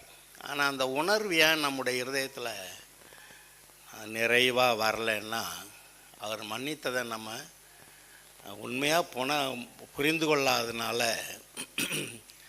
அதுதான் இப்போ சொன்ன மாதிரி மற்ற பிரச்சனைகளுக்கு ஆரம்பமோ, நம்முடைய வாழ்க்கையில் மற்ற பிரச்சனைகளுக்கு அதுதான் ஆரம்பமோன்னு நம்ம நினைக்க தோணுது. இது ஒரு ரொம்ப முக்கியமான விஷயந்தான். இன்றைக்கி இந்த செய்தி வந்தது எனக்கு சந்தோஷம். இதை நாம் புரிந்து கொண்டா, உணர்ந்து கொண்டா, எவ்வளவு நாம் சுத்தமாக்கப்பட்டிருக்கிறோம். பரிசுத்தவான்களுக்கு எழுதுகிறதாவதுன்னு அவர் சொல்கிறப்ப, அவர் சொல்கிறாரு. ஆனால் நம்ம எங்கே பரிசுத்தம், சரி ஏற்றுக்குருவான் அப்படி சொல்லிட்டு போகிறதில்ல. உண்மையாகவே பரிசுத்தமாக்கப்பட்டது, நீதிமானாக்கப்பட்டது. மற்ற சபைகள்கிட்ட சொன்னால் கூட அவங்க ஒன்றும் ஏற்றுக்கிற மாட்டேன்றாங்க. நீதிமானாக்கப்பட்டோம்னா அது எப்படி அப்படின்றாங்க. அது அவர் சொன்னதை நம்பாத ஒரு விஷயந்தானே. இதை கொஞ்சம் நம்ம நினச்சி பார்த்து, அவர் சொன்னதை, அவர் கொடுத்ததை, அவர் என்ன கொடுத்தாருக்காருன்னு நினச்சி பார்த்து, அவர் நம்ம எந்த அளவுக்கு மன்னித்திருக்கிறார், அதுக்கு நான் யோசிப்பேன். எந்த அளவுக்கு மன்னிச்சிருக்கிறாருன்னா அது எந்த அளவு நம்முடைய இருதயம் உணருது. அவர் எவ்வளோ பாடுபட்டுருக்கிறாருன்னு தெரிஞ்சுமா, அதுவும் தெரியாது. அவர் எவ்வளோ பாடுபட்டிருக்காருன்னு தெரியாது. அது எந்த அளவுக்கு மன்னிச்சிருக்கிறாருன்னு தெரியாது. இயேசுவை ஏற்றுக்கிட்டான் அவ்வளோதான் அப்படின்னா அப்புறம் எல்லாம் ஆட்டோமேட்டிக்ஸ்ன்னு நினைக்கிறான். ஆட்டோமேட்டிக்காக இல்லை. அவர் கொடுத்ததை எதை வச்சு நீங்கள் 5 தாளந்து கொடுத்தா அதை வச்சு இன்னும் கொஞ்சம் பெருக்கிற வேலை இருக்குது. ஏதோ ஒன்று மன்னிப்பு கொடுத்துருக்கிறாரு, சுகம் கொடுத்துருக்கிறாரு, சமாதானம் கொடுத்துருக்கிறாரு. இந்த இப்போ சொன்னப்போ அதெல்லாம் டெபாசிட் பண்ணியிருக்கு பேங்க்கில். சுகம் டெபாசிட் ஆகிருக்கு. நமக்கான சந்தோஷம், சமாதானம்லாம் டெபாசிட் ஆகிருக்கு. அவங்களுக்கு என்னெல்லாம் வேணுமோ அங்கே பேங்க்கில் போட்டு வச்சுருக்கு. இப்போ நம்ம நிலைமை என்னென்னா, போட்டு வச்சுருக்கிறத எடுக்க தெரியாமல் இங்கே உட்காந்து முட்டி மோதி யார் மேலேயா ஏதாவது குறை சொல்லிக்கிட்டு, ஏதாவது வருத்தப்பட்டுக்கிட்டு, அழுதுகிட்டு, இப்படியே நம்ம காலம் எப்படியெல்லாம் போகுது பார்த்தீங்களா?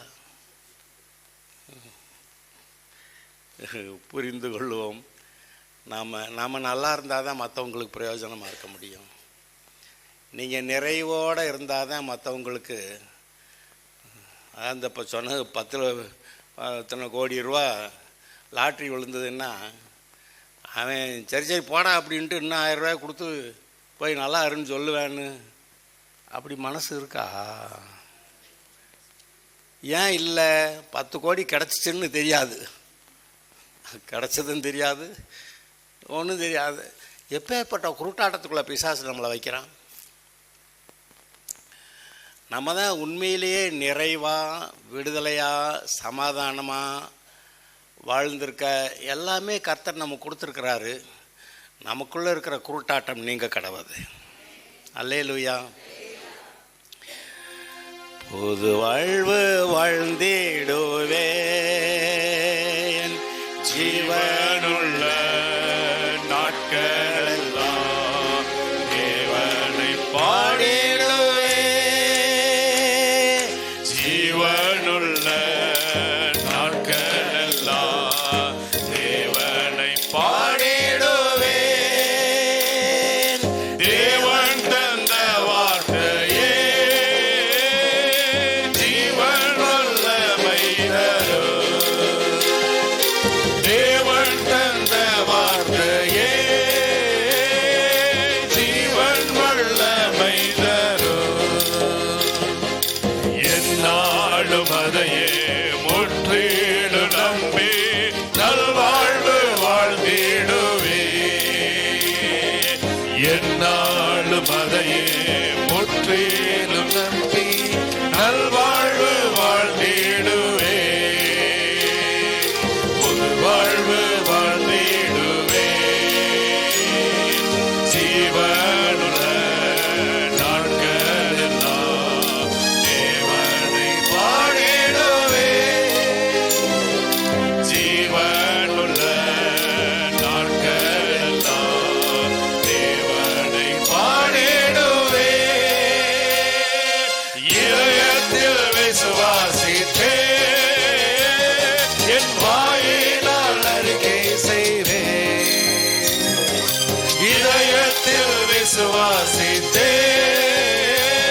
என் வாயினால் அறிக்கை செய்வேன். 30 60 100 தடையால் மகிழ்வோடு அருந்திடுவேன். 30 60 100 தடையால் மகிழ்வோடு அருந்திடுவேன். புது வாழ்வு வாழ்ந்திடுவேன். ஜீவனுள்ள நாட்களெல்லாம் தேவனை பாடிடுவேன். ஜீவனுள்ள நாட்களெல்லாம் தேவனை பாடிடுவேன். என்னை பலப்படுத்தும் என் இயேசுவால் யாவும் செய்வேன். என்னை பலப்படுத்தும் என் இயேசுவால் யாவும் செய்வேன்.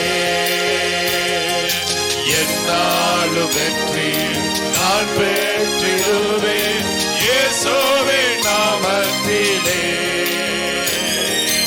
என்னாலும் வெற்றி நான் பெற்றிடுவேன் இயேசுவின் நாமத்திலே. புது வாழ்வு வாழ்ந்திடுவேன். ஜீவனுள்ள நாட்களெல்லாம் தேவனை பாடிடுவேன். ஜீவனுள்ள நாட்களெல்லாம் தேவனை பாடிடுவேன். என் தேவன் இவ்வாண்டிலே பெருகாரியம் செய்திடுவார். என் தேவன் இவ்வாண்டிலே பெருகாரியம் செய்திடுவார். என் மூலம் அவர் நாமத்தினையே மகிமைப்படுத்திடுவார். என் மூலம் அவர் நாமத்தினையே மகிமைப்படுத்திடுவார். புது வாழ்வு வாழ்ந்திடுவேன். ஜீவனுள்ள நாட்களெல்லாம் தேவனை பாடிடுவேன். ஜீவனுள்ள நாட்களெல்லாம் தேவனை பாடிடுவேன். உட்காரலாம்.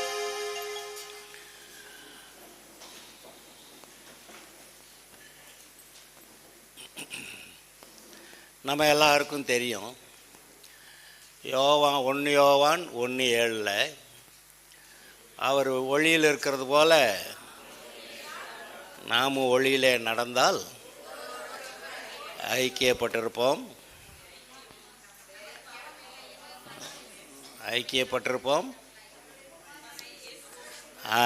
எல்லாரும் மற்ற பின்னாடி இருக்கவங்கெல்லாம் சொல்லுங்க.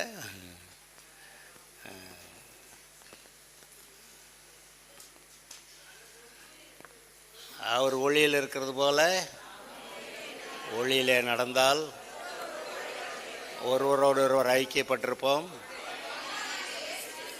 அவருடைய குமாரனாகிய இயேசு கிறிஸ்துவின் இரத்தம் சகல பாவங்களையும் நீக்கி சுத்திகரிக்கும். அந்த மன்னிப்பை பற்றி பல வசனங்கள் இருக்கின்றன. 103வது சங்கீதத்தில் அதை பற்றி என்ன சொல்லியிருக்கிறாரு?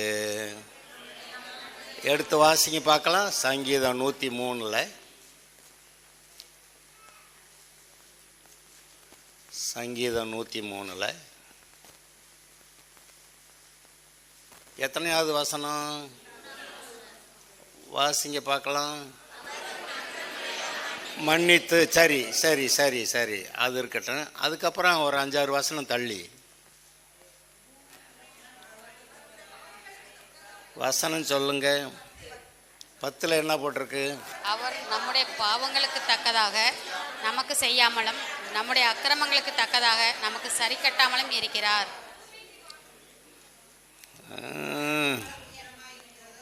இருங்க வர்றேன், கொஞ்சம் பாருங்க. சங்கீதம் 103 9 வாசிக்கிறேன். அவர் எப்பொழுதும் கடிந்து கொள்ளார், என்றைக்கும் கோபம் கொண்டிறார். அவர் நம்முடைய பாவங்களுக்கு தக்கதாக நமக்கு செய்யாமலும் நம்முடைய அக்கிரமங்களுக்கு தக்கதாக நமக்கு சரி கட்டாமலும் இருக்கிறார். பூமிக்கு வானம் எவ்வளவு உயரமாக இருக்கிறதோ அவருக்கு பயப்படுகிறவர்கள் மேல் அவருடைய கிருபையும் அவ்வளவு பெரிதாக இருக்கிறது. அடுத்த வசனம், மேற்குக்கும் கிழக்குக்கும் எவ்வளவு தூரமோ அவ்வளவு தூரமாய் அவர் நம்முடைய பாவங்களை விளக்கினாரா? விளக்கிட்டாரு. அப்புறம் இன்னொருக்கப்போ என்னை மன்னிக்கணும்னு மன்னிக்கணும்னு கேட்டால் அங்கே இருதயம் ஒன்றும் சரியா இல்லையா, விவரம் இல்லாமல் இருக்கா? அதாவது நம்ம ஸ்டார்டிங் பாயிண்ட்டு, இப்போ தான் நான் அடிக்கடி சொல்கிறேன், ஸ்டார்டிங் பாயிண்ட் சரியாக இருந்தால் தான் அப்புறம் நம்முடைய ஓட்டம் சரியாக இருக்கும். ஸ்டார்டிங் பாயிண்ட் வந்து இயேசு நம்மை ரட்சித்திருக்கிறார், புது சிருஷ்டியாக ஆக்கியிருக்கிறார், பழையவைகள் ஒழிந்து போயின, தேவனால் பிறந்திருக்கிறோம், ஆதலால் இந்த உலகத்தை ஜெயிப்போம். தேவனால் பிறந்த எதுவும் உலகத்தை ஜெயிக்கும். நம்முடைய விசுவாசமே உலகத்தை ஜெயிக்கிற ஜெயம். தேவன் நமது பட்சத்தில் இருந்தால் நமக்கு விரோதமாக இருப்பவன் யாரு? யாரு? அவர் நம்முடைய பட்சமாக. நீங்கள் எந்த சூழ்நிலையில் இருந்தாலும் எக்குத்தப்பா எங்கேயோ போய் மாட்டியிருந்தா கூட, ஐயோ ஆண்டவரே எனக்கு மன்னிக்கணும், சரியாக இருக்கேன் அப்படின்னா, அப்போ அவர் உங்களுக்கு அனுகூலமாக இருக்கிறார். அவர் எப்போ வேணாலும் காப்பாற்றி விட, எப்போ வேணாலும் பாதாளத்திலிருந்து தூக்கி விட, எப்போ இருந்தாலும் இருக்கிற நிலைமையிலிருந்து அதிகமாக்க, ஆசீர்வதிக்க. நீதிமான்களுடைய பாதை அதிகமாய் பிரகாசிக்கிற. சொல்லிட்டீங்க, உங்களுக்கு நம்புறீங்களா? உங்களுக்கு நாளைக்கு நல்லா இருப்பீங்களா? அடுத்த நாள் அதை விட நல்லா இருப்பீங்களா? அவர் சொன்னதை கேட்டால் அதான் நடக்குது. அதை நம்பிட்டா, சொல்லியிருக்குதுங்க, அதெல்லாம் படிக்கிறவங்க, அறிக்கையெல்லாம் பண்ணுறவங்க அப்படின்னா என்ன அர்த்தம்? அதெல்லாம் நடக்க மாட்டேங்குன்னு நம்ம சொல்கிறோம்னு அர்த்தம். ஆனால் அவர் மாற மாட்டார். நம்ம தான் எதையாவது மாற்றி மாற்றி பேசி, அவர் மாறாதவர். இந்த நீதிமொழிகள் வாசிச்சிங்கன்னா, மாறுபாடுள்ள வாய், நாக்கு, இருதயம் அப்படியெல்லாம் சொல்லிட்டு இருப்பார். மாறுபாடுள்ளனாவே என்னவா, அவர் சொல்கிறத விட்டுட்டு வேற ஏதாவது மாற்றி பேசுறது. அது சொல்கிறாரு, அவருடைய தழும்புகளால் குணமானேன்னா என்னங்க, அப்படி இல்லையே. இப்போ நம்ம சொல்ல பொய்யா சொன்னோம், இப்போ அவர் பொய்யா சொல்கிறாரு, நம்ம பொய் சொல்லலைன்றான். அவர் என்ன பொய்யா சொன்னார்? அவர் பொய் சொல்லலைன்னா அப்புறம் நம்ம அதை தான் ஏற்றுக்கணும். இது எல்லாருடைய மனதிலும் வாழ்க்கையிலும் போராடுகிற ஒரு பெரிய போராட்டம். கர்த்தர் இதை நம்புன்றாரு. ஆனால் இந்த பிசாசு அவிசுவாசம்னு ஒன்று, அதெல்லாம் எப்படிங்க நடக்கும்? ரொம்ப லேசாக சொல்லிடுறான். நான் இப்போ கேட்குறேன், ஏசு மேகங்கள் மேலே வருவாரா? சொல்லிட்டீங்க. மேகத்தை பார்ப்பீங்களா? ஒரு நாள் வருவார், நான் ரெடியாக இருக்கேன். அவருடைய வருகைக்கு நம்ம பாஸ்டர் இன்னும் 10-15 வருஷம் ஆகுன்றாரு, அதனால் கொஞ்சம் அது வரைக்கும் இஷ்டத்துக்கு கொஞ்சம் ஆட்டம் போட்டுக்கலாம். இல்லை, you should be ready at any time. நீங்கள் ஏன் எப்போ வேணாலும் ரெடியாக இருக்கணும்? அவர் வர்றதுக்கு 10-15 வருஷம் ஆகுதுன்னு வச்சுக்கிடுவோம். நீங்கள் எப்போ போவீங்கன்னு உங்களுக்கு தெரியுமா? பொற்று நாளை கூட. அதனால் உன் தேவனை சந்திக்க சும்மா இது ஒரு சைடில் மட்டும் பார்த்துக்கிட்டு இருக்க முடியாது. ரெண்டாவது சைடு பார்த்தோம்னா தான் இருதயம் சரியாக இருந்ததுன்னா ஸ்தோத்திரம் ஆண்டவரே, எப்பேற்பட்ட பயங்கர சூழ்நிலையில் இருந்தாலும் கர்த்தரை சுகமாக்க வல்லவர், நல்லவர். நான் இதில் விசுவாசிக்கிறேன். இந்த சுகத்தை பெற்றுக்கொள்கிறேன். இந்த வீட்டில் இருக்க இந்த பிரச்சனையை நான் மேற்கொள்கிறேன். எனக்கு ஜெயம் கிடைக்க பண்ணுகிற தேவன், என்னை சாட்சியாக வைக்கிற தேவன். ஒரு குடும்பத்தை எப்படி கர்த்தர் நீர் வாழ வைக்கணும்னு நினச்சிக்கிறோ அதுபோல் வாழ எனக்கு உதவி செய்கிற தேவன். அவர் தன்னுடைய முதலாவது அற்புதத்தை ஒரு கல்யாண வீட்டில் போய் செஞ்சாராம். நான் அவருக்கு ரொம்ப ஆத்திரம் அந்த பிசாசு மேலே. ஏன்டா பாவம் செஞ்சுன்னு முதல்ல குடும்பத்தை தானடா கெடுத்த நீ அப்படின்னு சொல்லி போய் நான் என்னுடைய முதல் அற்புதத்தை ஒரு கல்யாண வீட்டில் செய்கிறேன்டா. அங்கே அவன் ஏற்கனவே பிரச்சனையை உண்டாக்கி வச்சுருக்கான். திராட்சை ரசம் பேர் கெட்டு போகணும், நாசமாகணும், அது அவனுடைய நோக்கம். இவர் வந்தார், இவங்களும் கரெக்டாக வேலை செஞ்சாங்க. இயேசுவும் சீஷர்களும் அழைக்கப்பட்டிருந்தார்கள்.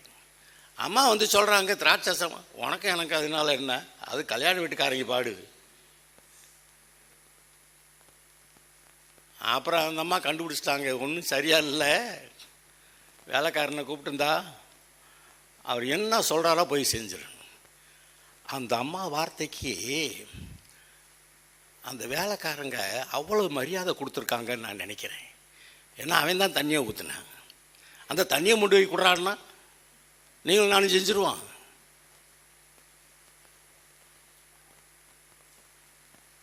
செய்வோம் நினைக்கிறீங்க? யோ என்ன சங்கதி, என்னத்தை ஊற்றுனோம்னு எனக்கு தெரியும். நீ வாட்டுக்கு முண்டு பந்தி விசாரிப்பாண்ட கொடுன்ற நான் இப்படி இருந்து பார்த்து பேசிக்கிட்டு இருப்பான். ஆனால் அந்த ஆளுங்க நான் நினைக்கிறேன் மரியாள் சொன்ன வார்த்தையை அப்படியே பிடிச்சிட்டு கனம் பண்ணின ஆளு. ஏன்னா அவன் தான் தண்ணியை ஊத்துறான்.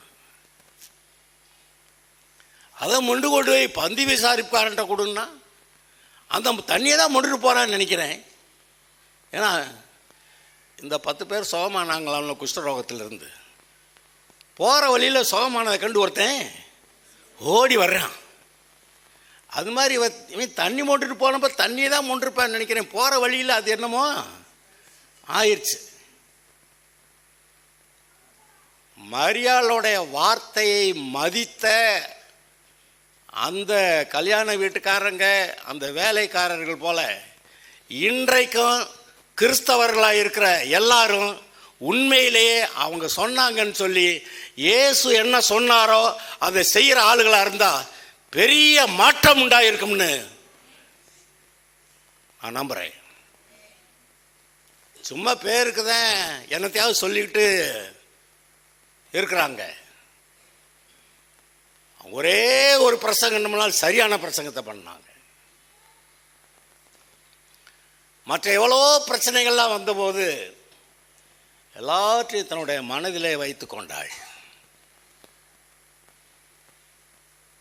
சில காரியங்கள் அவங்களால பேச முடியாது. இவர் தேவனுடைய குமாரன், இவர் தான் மேசியா, இவர் தான் அந்த மனுஷகுமாரன் அப்படின்னு அவங்க சொல்ல முடிஞ்சா? சொல்ல முடியாது. சொன்னாக்க கர்த்தருடைய திட்டம் அங்கே என்னமோ பிரச்சனை ஆயிரும்.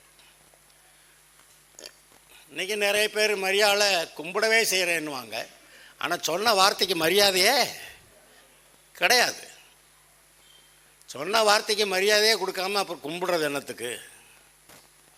இன்னைக்கு ஆண்டவரை கும்பிடுறேன் கும்பிடுறேன் கும்பிடுறேன்னுட்டு அவர் வார்த்தையை மதிக்காம, அவர் கொடுத்த மன்னிப்பை பூரணமாக உணர்ந்து கொள்ளாமல் இந்த ஊர் உலகத்தில் சொல்கிறாங்களே, நான் பாவி, நான் ஒன்றுமில்ல குப்பை. அப்புறம் ஒன்றுமில்ல குப்பையில் ஆரம்பித்தா எப்படி வாழ்க்கை என்னென்னு வளர்றது?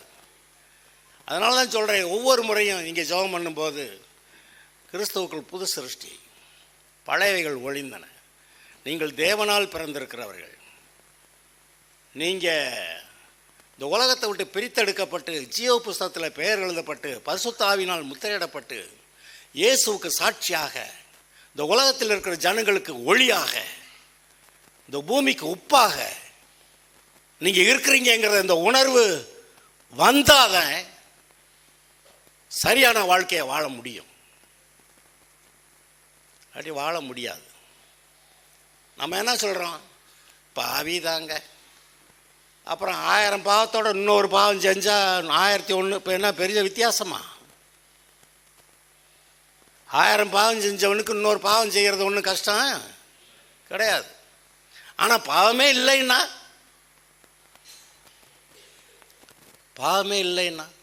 அந்த உணர்வு இல்லாததுனால தானே இன்னைக்கு விசுவாசிகள் வந்து, ஏன் அந்த உணர்வு இல்லை? கர்த்தர் சொன்னதை நம்பலை. அவர் வாட்டு சொல்லிட்டே இருப்பார்.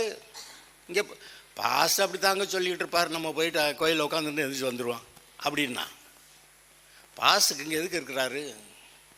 அவர் என்ன சொல்கிறாரு அதை சொல்கிறதுக்கு தான் நான் இங்கே இருக்கிறேன்.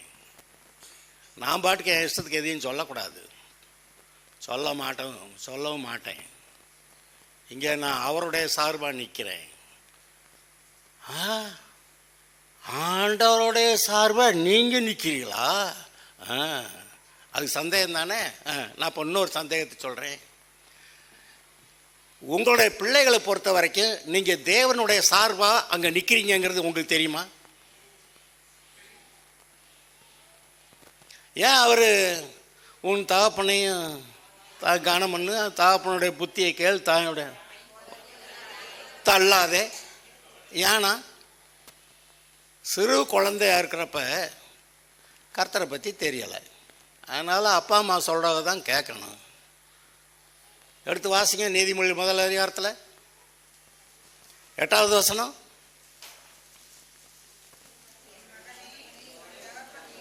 என் மகனே, உன் தகப்பன் புத்தியை கேள், ஏன்னா தகப்பன் புத்தியை கேளு, தாயின் போதத்தை தள்ளாத. எதுக்கா? ஏன்னா குழந்தை பிறந்த உடனே இந்த உலகத்தில், இயற்கை உலகத்தில் பார்க்கறது தாய் தகப்பனை தான். தாய் தகப்பனுக்கு தான் கர்த்தர் ஒரு வேலை கொடுத்தாரு. தேவ பக்தி உள்ள சந்ததியை பெற்று கொடுக்கணும். எதுக்கு கல்யாணம்? ஒரு ஆதாம் இருந்தால் இன்னொரு 10 ஆதாமை உண்டாக்கி விட்டுற வேண்டியதானே. ஆனால் விழா எலும்பு எடுத்து இன்னொரு ஆதாமை செஞ்சு விட்டாக்க துணைக்கிறடா, 2 பேர் சேர்ந்து இருங்கடா. அது என்னத்துக்கு ஒரு பெண்ணை சிருஷ்டித்து ஏற்ற துணைன்னு கொடுத்து, இப்போ நிறைய பேருக்கு ஏன்டா கல்யாணம் பண்ணோம்னு, எங்கேயோ ஏற்ற புருஷனா இல்லை அல்லது ஏற்ற துணையா இல்லை. அது பிசாசு எப்படி கர்த்தருடைய குடும்பத்தை பிள்ளைகளை கெடுக்கணுங்கிறத அவனுடைய நோக்கம். ஊர் உலகத்தில் போய் ஜனங்களுடைய குடும்பத்தை கெடுக்கணுங்கிறான். அதெல்லாம் விட்டுவிட்டு கர்த்தருடைய பிள்ளைகள்கிட்ட தான் வர்றேங்கிறான் இந்த குடும்பத்தை கெடுக்கணும்னு. நம்ம உஷாராக இருக்கணும். You have to be cautious. எல்லா சமயங்கள்லையும் நம்முடைய மனதை கட்டி காக்கணும், நம்முடைய குடும்பத்தை கட்டி காக்கணும், நம்முடைய பிள்ளைகளை கட்டி காக்கணும், நம்முடைய பெற்றோரையும் கட்டி காக்கணும். அப்புறம் முடிஞ்ச மட்டுக்கு வேறு என்ன செய்ய முடியுமோ நீங்கள் தான் இந்த உலகத்தில் மாற்றத்தை உண்டு பண்ணுற ஆளுங்க.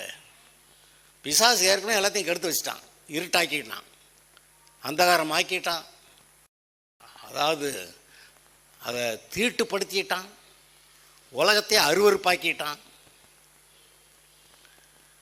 அப்படி உலகம் இருக்கிறப்ப கர்த்தர் உங்களை தான் அங்கேருந்து பிரித்து எடுத்து கழுவி பரிசுத்தப்படுத்தி புது சிருஷ்டியாக என் பிள்ளைன்னு சொல்லி உங்களுக்குள்ள ஒரு வெளிச்சத்தை வச்சு மற்றவங்களுக்கு இங்கே பிரகாசிக்கிற மாதிரி, நீங்கள் தான் உலகத்துக்கு பூமிக்கு உப்புன்னு சொல்லி, இந்த உப்பு போட்டால் தான் அவன் சோறு சாப்பிட முடியும்.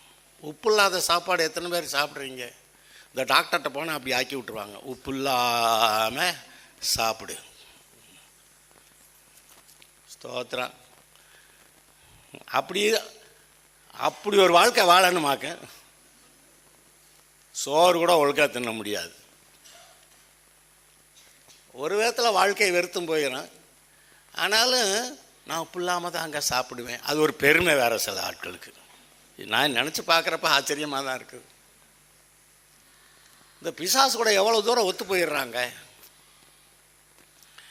B yourself, be the children of God. நீங்கள் நீங்களாகவே இருங்க, தேவனுடைய பிள்ளையாக இருங்க, அவர் சொன்னதை நம்புங்க. உங்களுக்கு ஒரு வேலை வச்சுருக்கிறார். You have a calling. உங்களுக்குன்னு ஒரு விசேஷ அழைப்பு இருக்குது. அது அழைப்பு இருக்குன்னே தெரியாமல் இருந்தா, மன்னிக்கப்பட்டதுன்னு தெரியல, நமக்கு ஒரு அழைப்பு இருக்குன்னு தெரியல, நம்ம எப்படி கிறிஸ்துவுக்குள்ள புது சிருஷ்டியாக இருக்கிறோங்க அதாவது தெரியல, இல்லை உணர்வு இல்லை. அந்த உணர்வு வர வரைக்கும் நம்ம உணர்வை வர வரைக்கும் அடித்து அடித்து ஏற்றணும். நம்ம யாருன்னே தெரியாமல் அப்புறம் நம்மளால் சரியாக வாழ முடியாதே. அவர் சொன்னாருங்க, நான் சொல்லலை, நீங்கள் பரிசுத்தவான்கள்னு, தேவனால் பிறந்தவர்கள்னு. மனுஷனுடைய சித்தத்தினாலாவது இரத்தத்தினாலாவது மாம்சத்தினாலாவது பிறவாமல் தேவனாலே பிறந்தவர்கள்.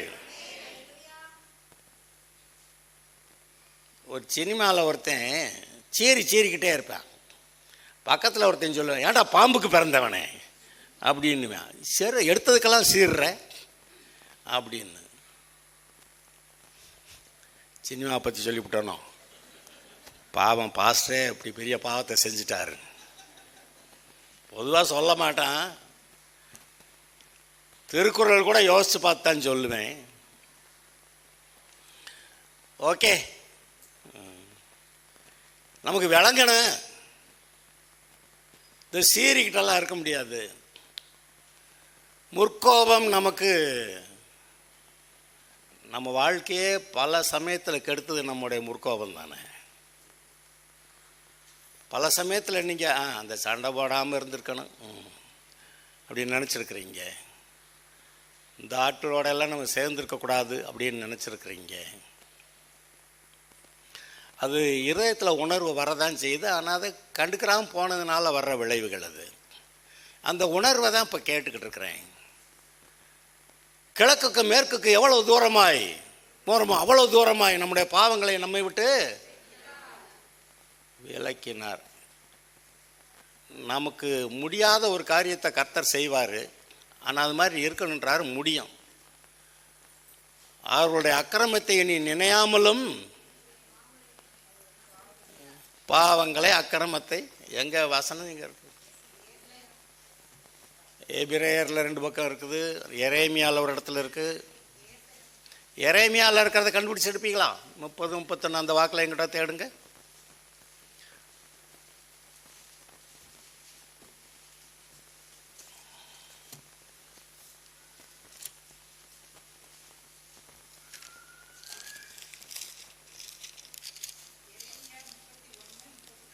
ஆ 31, ஆமாம் 31ல் 33 நீ வாசிப்பா.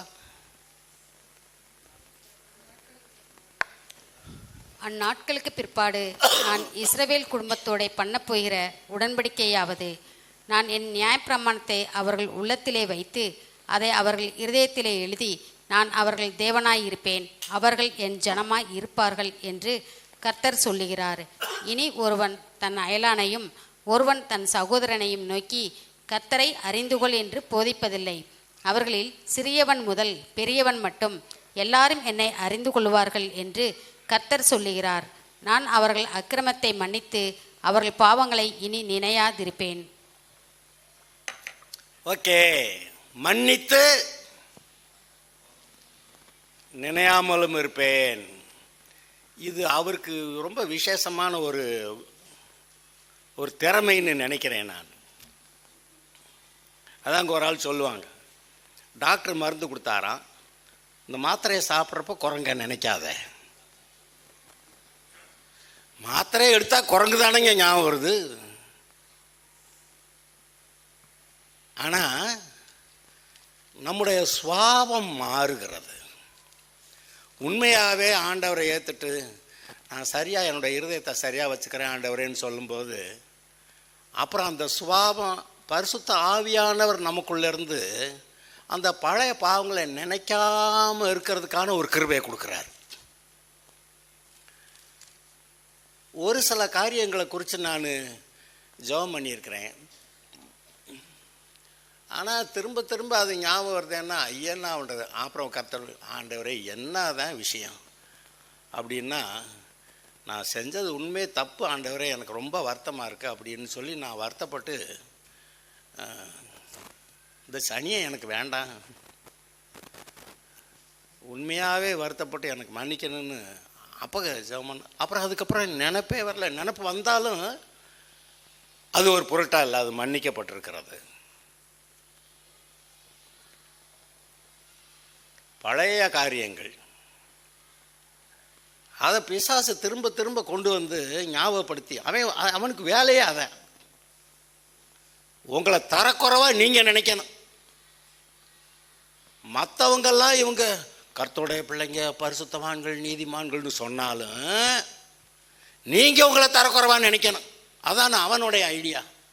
நீங்கள் தரக்குறைவாக நினச்சிங்கன்னா அப்புறம் தரக்குறைவாக தான் பேசுவீங்க, செய்வீங்க, வாழுவீங்க. அப்புறம் அங்கே கர்த்தர்ட்ட இருந்து என்ன கிடைக்கும்? அதனால் அவன் இங்கிட்ட அடியில் என்னமோ வேலை செய்கிறான். கர்த்தர் கொடுத்த நன்மையை நம்பாதீங்க, மன்னிச்சிட்டாருன்னா நம்பாதீங்க அப்படின்றான். இந்த மாதிரி வேற சில காரியங்களை ஏசாயா 1 அந்த வசனத்தை எடுத்து வாசிங்க பார்க்கலாம். உங்கள் பாவங்கள் சிவேர் என்று இருந்தாலும், ரத்தாம்பரம் போல இருந்தாலும், கார்மேகத்தை போல இருந்தாலும் எடுத்து வாசிங்க பார்க்கலாம். ஏசாயா 1 வசனம் சொல்லுங்க. வாசிங்க, 18 வாசிங்க. வழக்காடுவோம் வாருங்கள் என்று கர்த்தர் சொல்லுகிறார். வழக்காடுவோம் வாருங்கள் என்று கர்த்தர் சொல்லுகிறார். உங்கள் பாவங்கள் சிவேரென்று இருந்தாலும் உறைந்த மலையைப் போல் வெண்மையாகும்.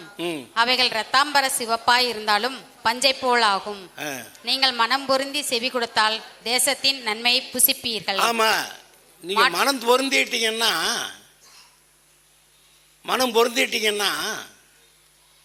இந்த கார்மேகம் போன்ற, ரத்தாம்பரம் போன்ற, சிவப்பா என்ன இருந்தாலும் அதெல்லாம் போயிடும். உறைந்த மழையை போல. இப்போல்லாம் பூமியில் வடப்பகுதிகளில் எதிர்பாராத அளவுக்கு குளிரும் உறைபனியும் இருக்குதான்.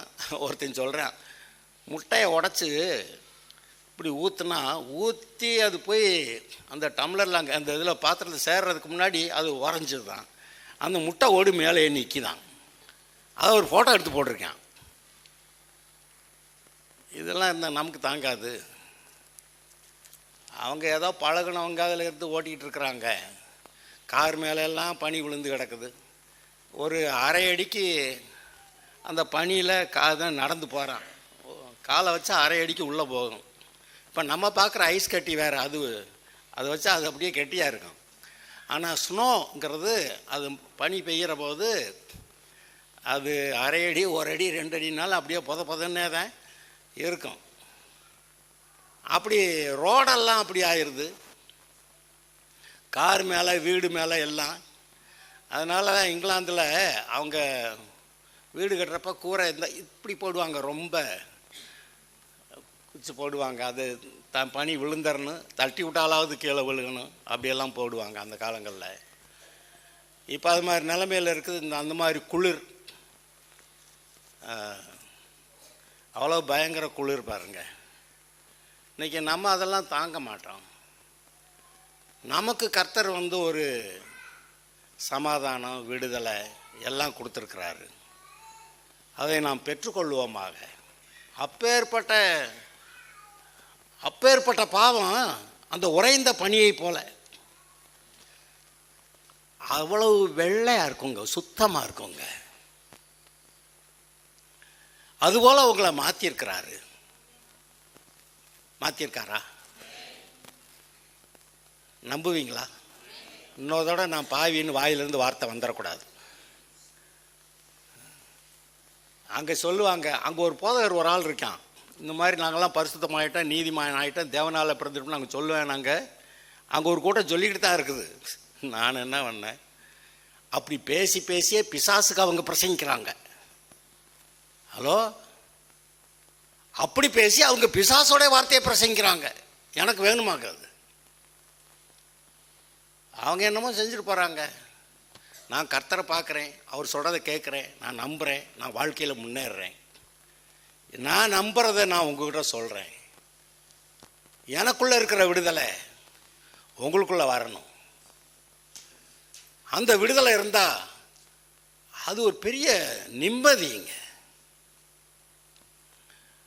இந்த கடன்காரன் வர்றேன்னொன்னே அங்கே கடன்காரனை அங்கே பார்க்கும்போதே நமக்கு இங்கே ஹார்ட் பீட்டெல்லாம் வேகமாக இருதயம் வேகமாக வேலை செய்யுது.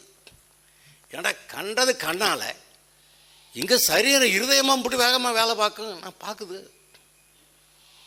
பாவத்தை நினைச்சாலே நமக்கு அவ்வளவு தரக்குறைவான கேவலமான நினைவுகள் நம்மை பற்றி வருகின்றன. இன்ஃபீரியாரிட்டி, அது காம்ப்ளெக்ஸ்ன்னு சொல்லுவாங்க. அது 1-2 இல்லை. இன்ஃபீரியாரிட்டி பல காரணங்களால் உண்டாகுமா. அதனால் இன்ஃபீரியாரிட்டி காம்ப்ளெக்ஸ்ன்றான். குற்ற மனசாட்சின்றான். குற்ற மனசாட்சி இல்லாமல், தாழ்வு மனப்பான்மை இல்லாமல்,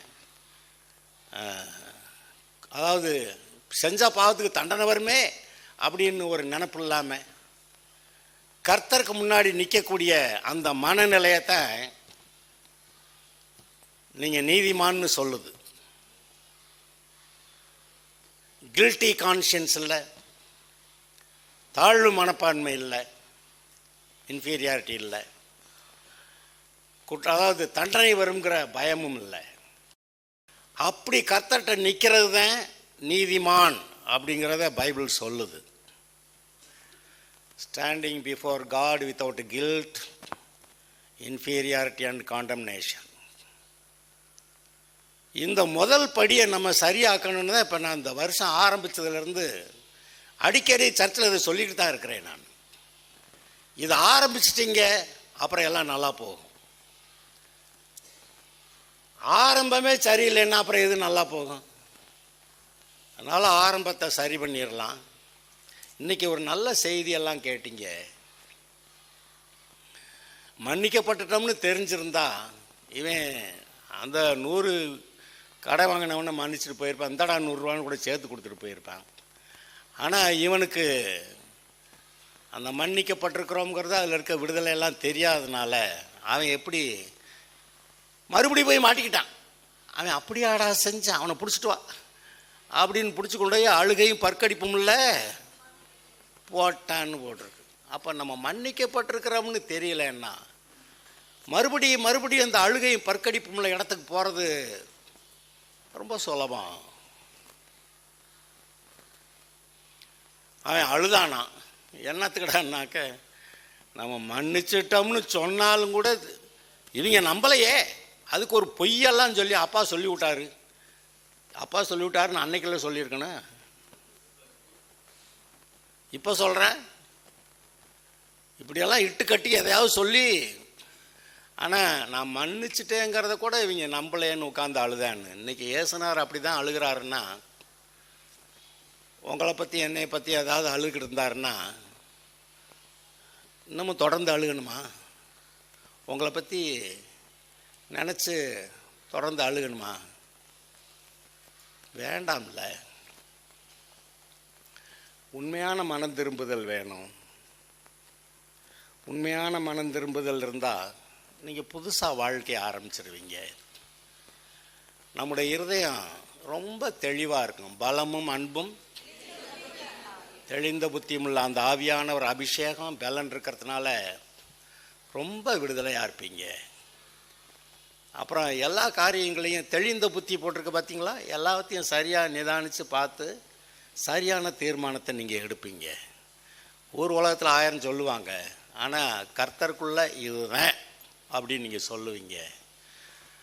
அது இதுபோல் வாழ்கிறது தான் நீங்கள் விடுதலையோட சமாதானமாக தெளிந்த புத்தியோட நீங்களும் உங்களுடைய குடும்பமும் உங்களுடைய பிள்ளைகளும் உங்களுடைய பெற்றோரும் உங்கள் நிமித்தம் சுற்றி இருக்கிறவர்களும் ஒரு ஆசீர்வாதத்துக்குள்ளே வர்றதுக்கு கர்த்தர் விரும்புகிறாரு.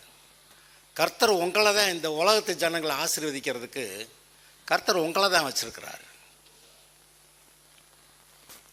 நீங்கள் தான் இந்த உலகத்து ஜனங்களுக்கு ஆசீர்வாதத்துக்கு ஒரு சோர்ஸ். அங்கே என்ன சோர்ஸ் இருக்குது, இங்கே என்ன சோர்ஸ் இருக்குன்னு சோர்ஸை தேடி ஓடுறாங்க. ஆனால் உண்மையான சோர்ஸ் நமக்கு அவர். நம்மளை பார்த்து நம்மக்கிட்ட சோர்ஸ் இருக்குன்னு மற்றவங்க பார்க்கணும். இவர்கள் தேவனுடைய பிள்ளைகள், தேவனால் பிறந்தவர்கள், இவங்க நல்லவங்க, கர்த்தருடைய பிள்ளைங்கன்னு அவன் சொல்லணும். அந்த சொல்கிற வேகத்தில் அவன் கர்த்தரை கண்டுபிடிச்சிருவான். நீங்களே உலகத்துக்கு ஒளியாய் பூமிக்கு உப்பாய் இருக்கிறீர்கள். எவ்வளோ பேருக்கு இதில் சந்தோஷம்? அல்லேலூயா. கிழக்குக்கும் மேற்குக்கும் எவ்வளவு தூரமோ, ரத்தாம்பரம் போல சிவப்பாக இருந்தாலும், ஆமாம், கார்மேகத்தை போல இருந்தாலும், உறைந்த மழையை போல. வெள்ளை ஆயிட்டீங்களா? நம்ம இருதயம் தான் இது. வேற யாரோடைய கொஞ்சம் ஐயா கொஞ்சம் கெஞ்சுறையா ஒன்று மன்னிச்சுட்டேன்னு எங்கள் இருதயத்தை தெரிய வைங்கய்யா, அதெல்லாம் செய்ய முடியாது. நம்ம தான் நம்முடைய இருதயத்தை கர்த்தர் சொன்ன வார்த்தையின்படி நல்லா வச்சுக்கிறணும். அவரை நம்பினீங்கன்னா அப்படி ஆயிடுவீங்க. அதை நிமித்தம் ஒட்டிக்கிட்டு தப்பி தவறி போக மாட்டேன்னா கூட அந்த பிசாசு நம்மளை விட்டு போயிடும். நீங்கள் சந்தோஷமாக இருப்பீங்க. இந்த சந்தோஷத்துக்கு இணையான இன்னொரு சந்தோஷம் கிடையாது. அதாவது தேவனுடைய ராஜ்யம் புசிப்பும் குடிப்பும் அல்ல, நீதியும் சமாதானமும் பரிசுத்த ஆவியினால் உண்டாகிற சந்தோஷம். மனரம்யமாய், இன்பமாய், மகிழ்ச்சியாய், சந்தோஷமாய், களிகூர்ந்து எழும்பி வாழலாம். கர்த்தர் உங்களை அழைத்திருக்கிறார், உங்களை ஒரு கருவியாக வச்சிருக்கிறாரு. நீங்கள் இருக்கிற இடங்கள்ல நீங்கள் தான் அவருக்கு சாட்சி. அல்லேலூயா. இருக்கலாமா? ஓகே, எழுதி ஜெபம் பண்ணலாம். மகிமை மேல் மகிமை அடைந்திடுவேன், மறுரூபமா மணமகிலே மகிழ்ந்திடவே தரிசிக்கவே பரன்முகமே, மகிழ்ந்திடவே தரிசிக்கவே பரன்முகமே. மகிமை மேல் மகிமை அடைந்திடுவே, மறுரூபமாய் மணமகிலே மகிழ்ந்திடவே தரிசிக்கவே பரன்முகமே, மகிழ்ந்திடவே தரிசிக்கவே பரன்முகமே. தேவசாயல் தேவ சமூகம் தேவ பிள்ளைகள் அடையும் பாக்கியம். தேவசாயல் தேவ சமூகம் தேவ பிள்ளைகள் அடையும் பாக்கியம். எந்த வாஞ்சையிலே என்று சேர்ந்திடுவே, என்னை நிரப்பிடுவே தம்மாவியினா, என்னை நிரப்பிடுவே உம்மாவியினா. மகிமை மேல் மகிமை அடைந்திடுவே, மறுரூபமாய் மணமகிலே மகிழ்ந்திடவே தரிசிக்கவே பரன்முகமே, மகிழ்ந்திடவே தரிசிக்கவே பரன்முகமே. தேவனே, நாங்கள் உம்மை ஸ்தோத்தரிக்கிறோம். இந்த ஆராதனைக்காக உமக்கு நன்றி. உம்முடைய ஆவியானவர் அபிஷேகம், உம்முடைய வழிநடத்தல், வார்த்தை எல்லாம் எங்களுக்கு கொடுக்கப்பட்டபடியால், அந்த வார்த்தைகளோடு கூட எங்களுக்கு இருதயத்தில் உணர்வை கொடுத்தபடியால், எங்களுக்கு ஒரு வெளிப்பாட்டை கொடுத்தபடியால், ஒரு தெளிந்த புத்தியை தந்தபடியால் உமக்கு நன்றி சொல்லுகிறோம். தொடர்ந்து உம்முடைய கிருபை எங்களோடு கூட இருக்கட்டும். நீர் விரும்புகிறபடி நாங்கள் உமக்கு சாட்சியாக இருக்கட்டும். இந்த உலகத்துக்கு ஒளியாக, பூமிக்கு உப்பாக நாங்கள் இருக்கட்டும். கர்த்தர் மகிமைப்படுவீராக. இயேசுவின் நாமத்தில் வேண்டுகிறோம் பிதாவே. என் ஆத்மாவே கர்த்தரை ஸ்தோத்திரி, என் ஆத்மாவே கர்த்தரை ஸ்தோத்திரி. கர்த்தராகிய இயேசு கிறிஸ்துவுடைய கிருபையும்